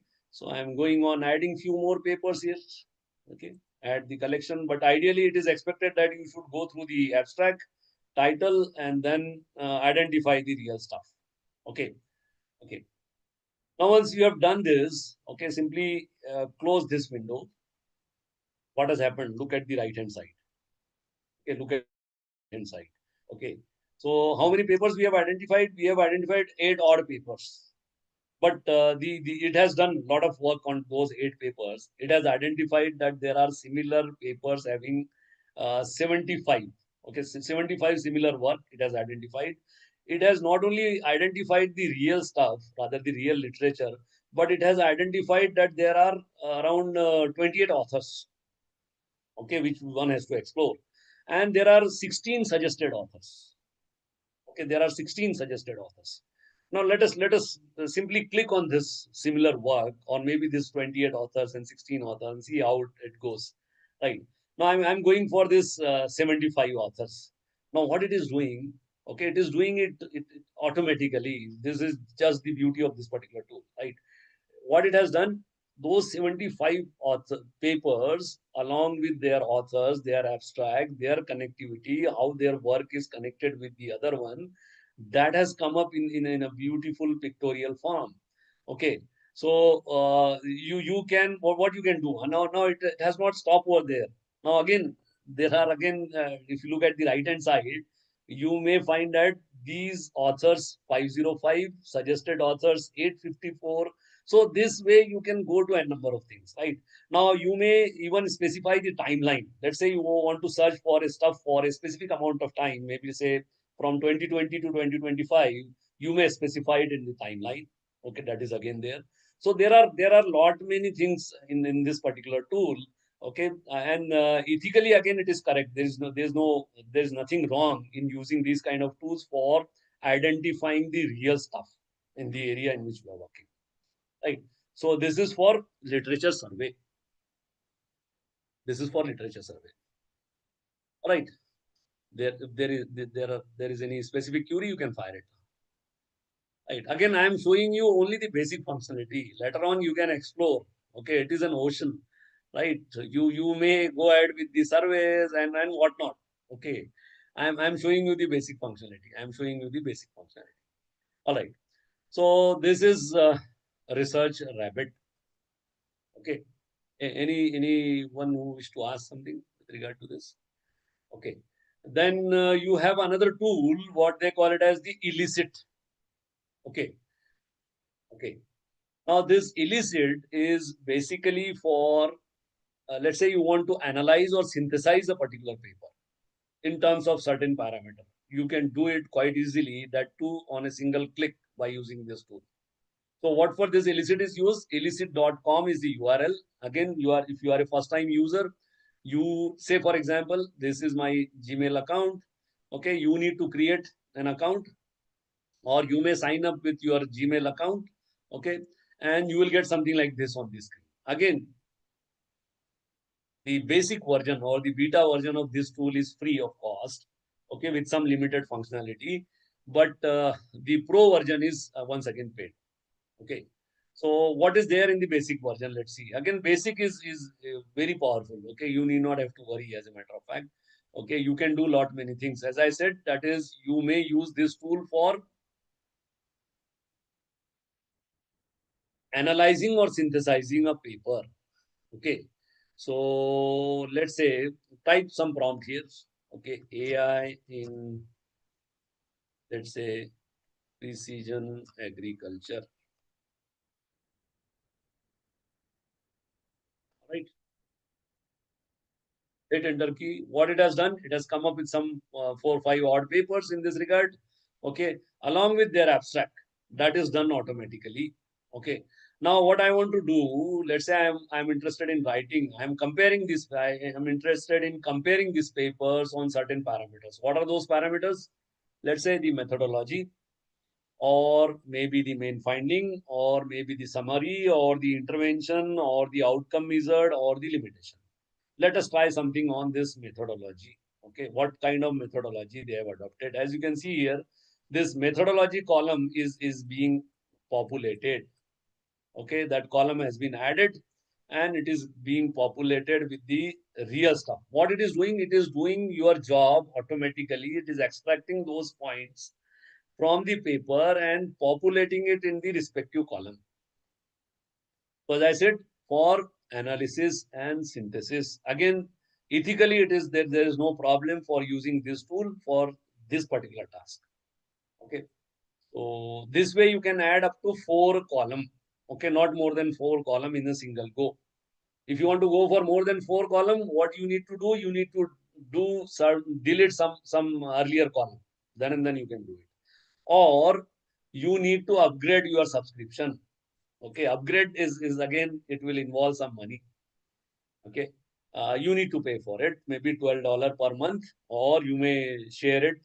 Let's say if you go for a group of 3 or 4, and you may share the, you can say, the credential, and you may use it. Or the best way, as I've told you, is you may delete some of the column, and then 4 column at a time. You may go ahead with that kind of analysis and synthesis. Right. So I hope this is again clear to you. Okay. Illicit, illicit.com. Okay. Apart from this, you have very many tools like, say, Zotero, I think I've already talked about. Consensus is there. Okay. A consensus.app is again a AI based tool for doing research. All right.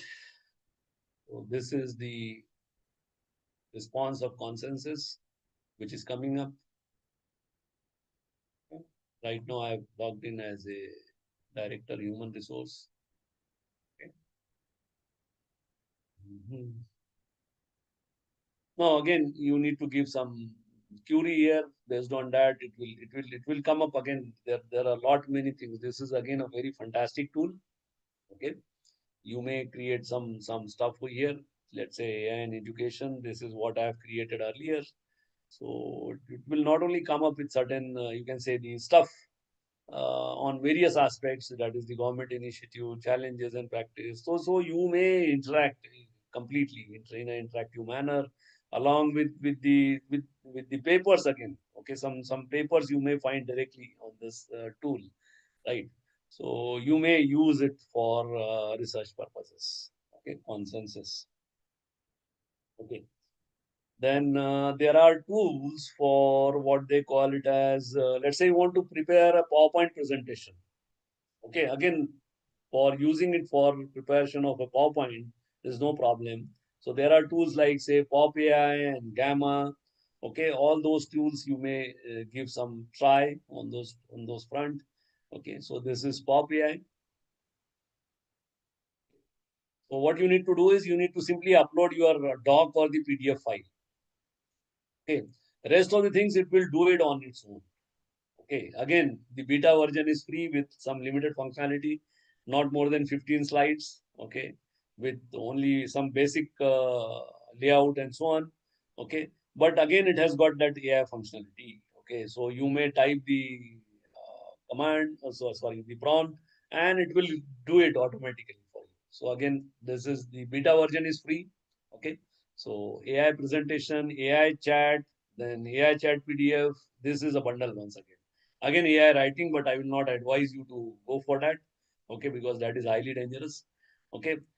See what is happening. Let's say if you make use of this AI functionality for writing article, okay, you will be caught because all the tools, rather the plagiarism tool, okay, they are equally equipped with identifying this stuff, okay, on their own.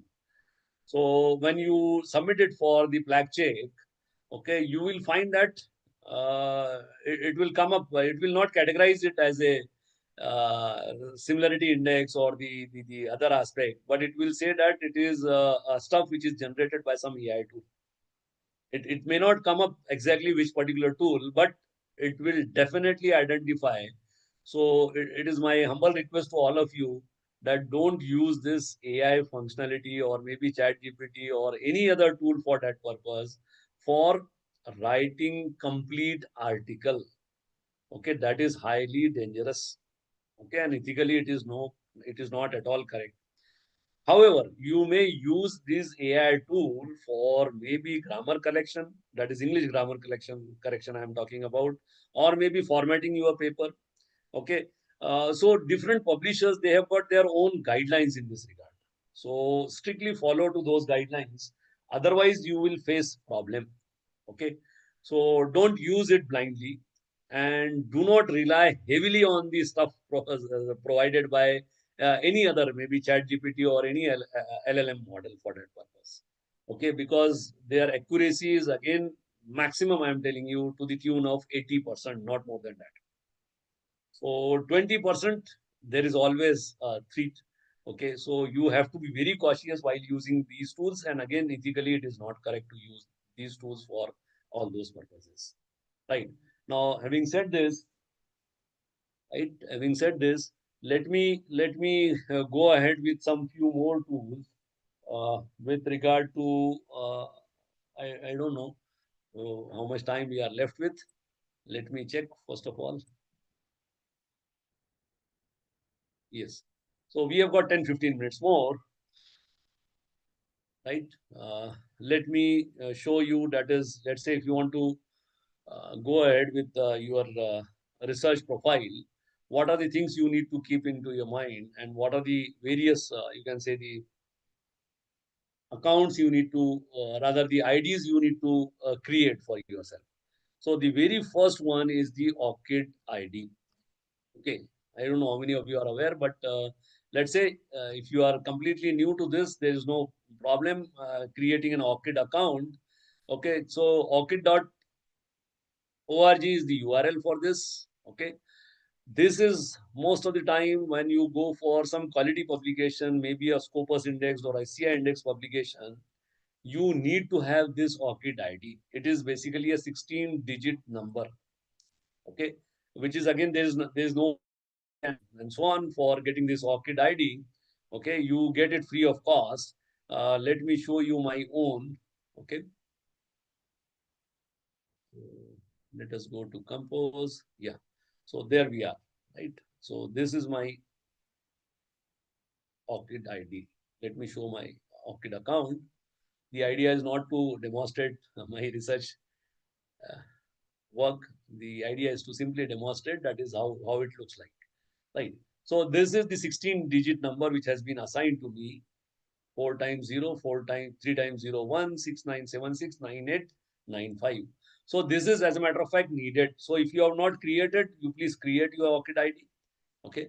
Creating ORCID ID is again not at all a bit difficult task. Okay. You need to go to this ORCID org and then go for a registration form, fill in your required um, information, and you will get a mail, okay, indicating your credentials, right? So that 16-digit number, you may use it, and that is there in the public domain. So let's say if you want to know somebody's research profile, and if you know his or her ORCID ID, that is more than enough, right? You will get everything with regard to that person.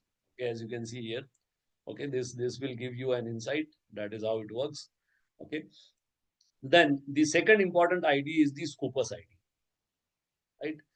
SCOPUS. This is basically provided by Scopus, is another renowned database. Okay, and this is usually provided by Elsewhere. So elsewhere.com.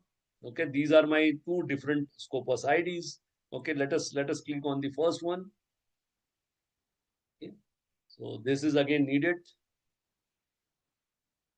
most of the time. Okay, right.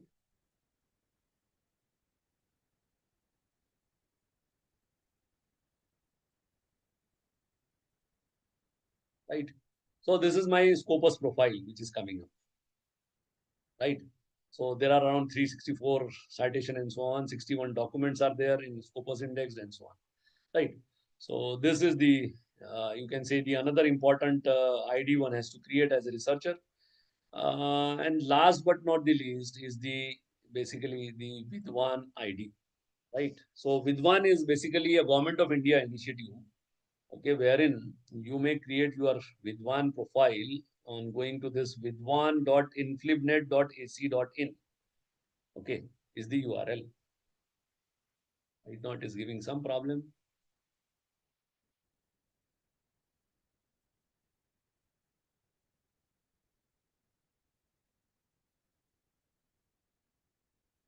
Let me copy and paste it. So the last digit is my unique number.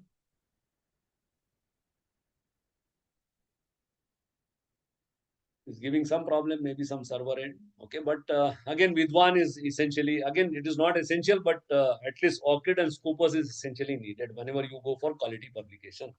Okay. And one more ID is there, what they call it as the researcher ID. Okay, that is there on Web of Science. Let's say you want to go on the topmost is the researcher ID. Okay, researcher, that you can create using this researcher ID dot. Yeah. So this is again important. Hmm? So this is all about you can say some research areas, and let's say if you are teaching something, probably we have got still 10 minutes more with us. Okay, so let me show you one fantastic tool.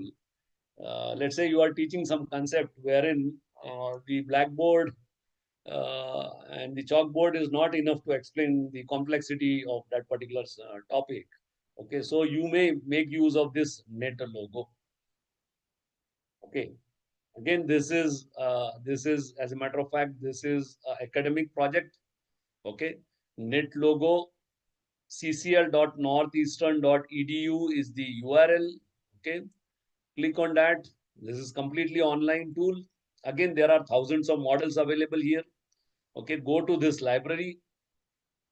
I know I'm going a little bit fast, but the idea is to demonstrate as many tools as possible. Okay, now as you can see here, once you click on that library, what I did basically is I've clicked on ccl.northeastern.edu, then library is the hyperlink. Okay, under library, you may find under various categories, you will find thousands of model created. Okay, these are all simulated models created for you.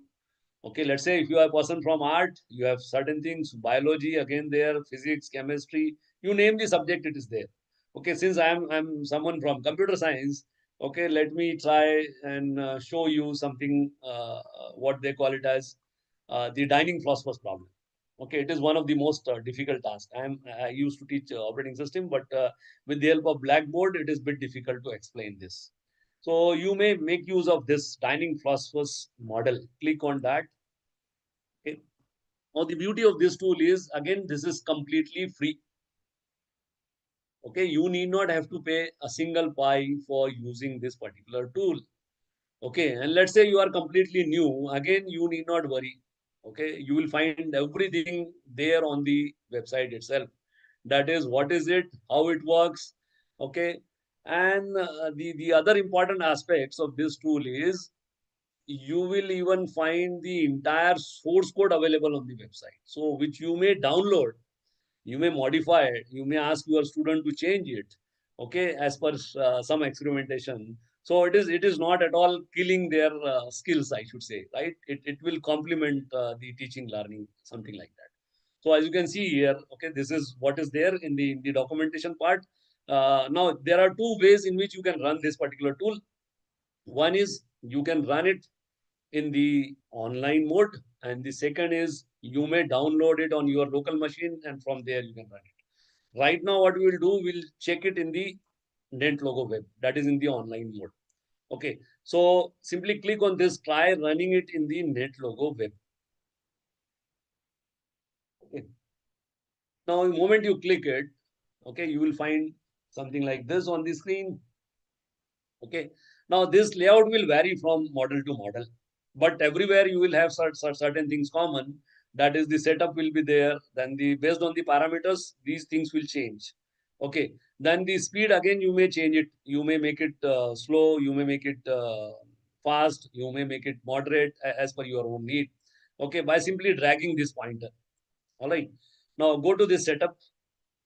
Okay, right now it is having 20 philosophers sitting on a table. The problem is something like this, that is, they are all philosophers. Okay, and we have limited number of folks, right? And they want to eat. This is a round table and they want to eat. And they do not want to communicate with each other, right?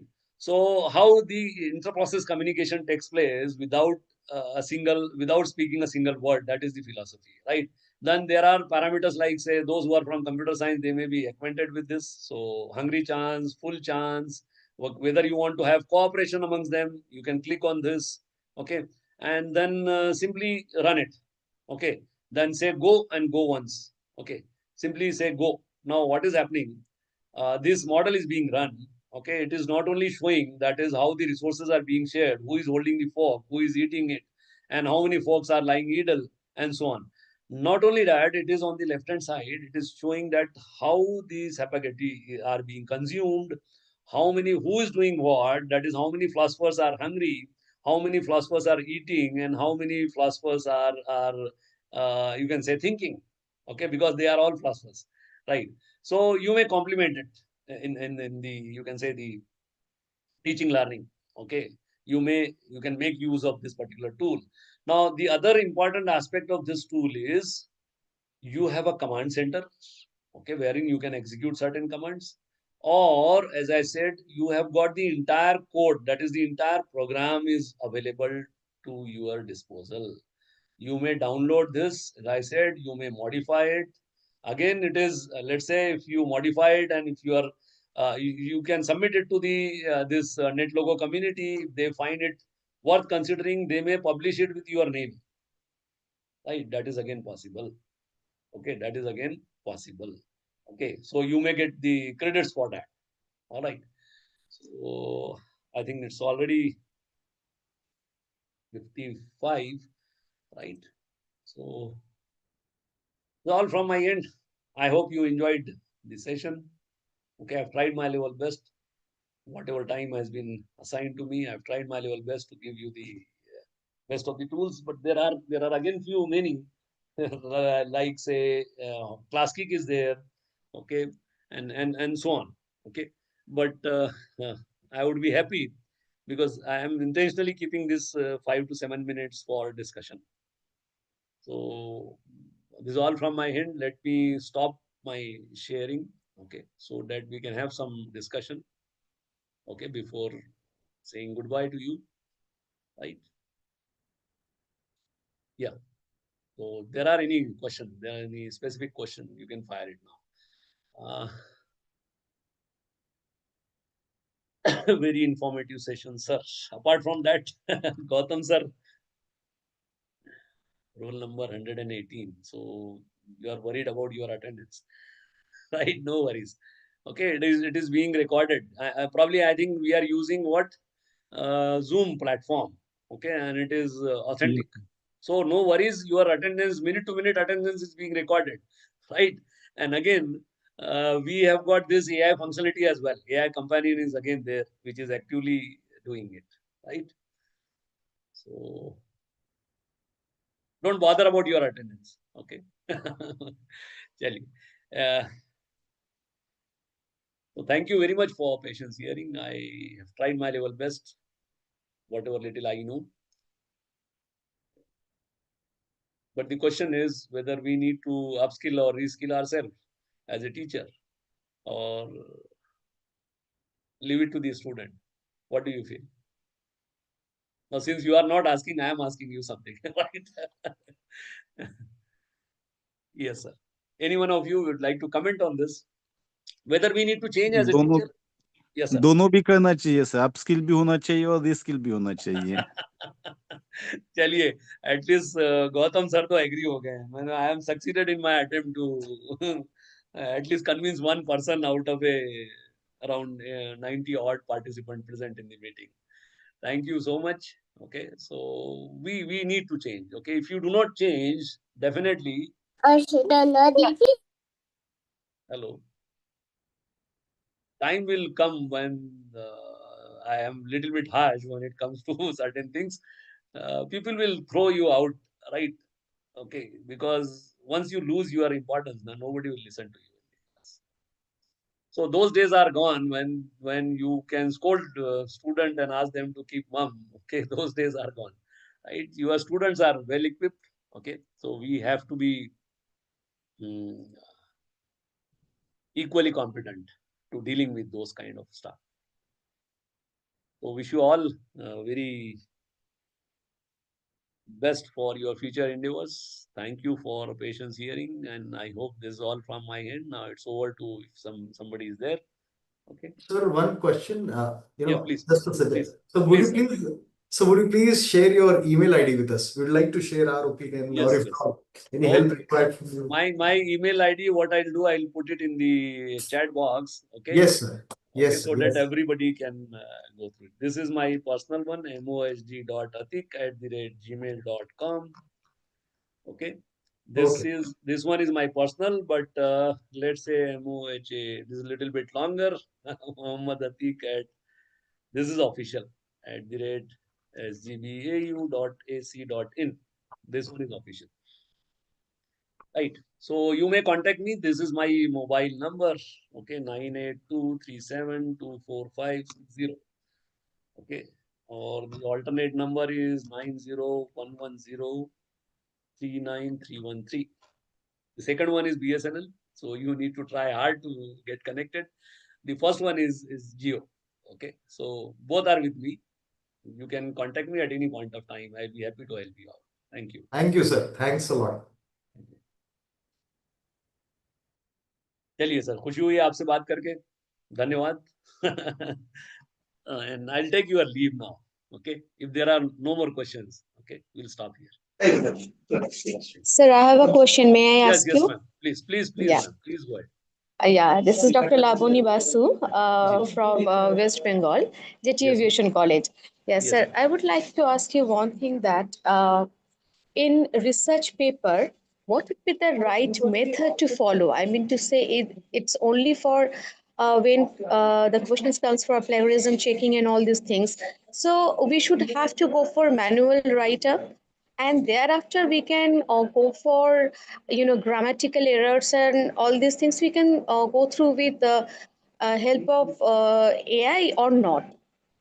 Yes, ma'am. As I have specifically pointed out, you have raised a very valid question. Actually, as far as your technical writing or whatever you are writing, you need to write it manually. Okay, don't make use of these tools. As I have told you repeatedly, I am telling you that this will be identified as a stuff generated by some AI tool. Okay, so don't use it for writing the entire paper. You may write it on your own, but as I said, you may use it for grammar correction. Okay, English grammar correction, or maybe for formatting your paper in a specified format. For that, you can use it without any hitch, right? But don't use it for idea generation. Okay. What is happening, ma'am? Actually, the people are clubbing 2-3 papers and trying to generate a third paper out of it. Okay, using these tools, which is highly dangerous. So we should Exactly. There avoid. is no meaning of it. Yes, yes. We should avoid those kind of activities. But you can very well use it for grammar correction, maybe paraphrasing. Okay, that is not at all problematic. I hope I have Ethical use of AI is very much is important. yes, Yeah. ma'am. Yes, ma'am. Yes, madam. And Uh, you need to define your own boundaries, because yeah. as on date we don't have any guideline in this regard, right? So So you. your lecture was too much sagacious and very much Oh, profound. Wonderful. thank you so much. Thank you We so have much. got various insightful thoughts from your, So nice. lecture. Thank you so much, sir. Thank you. Thank you. Anybody else who wish to ask something? Chaliye. Thank you, Basu ma'am. Okay, and all other participants. Okay. So I'll Thank take you, your sir. leave. Yeah, I'll take your leave. Thank you.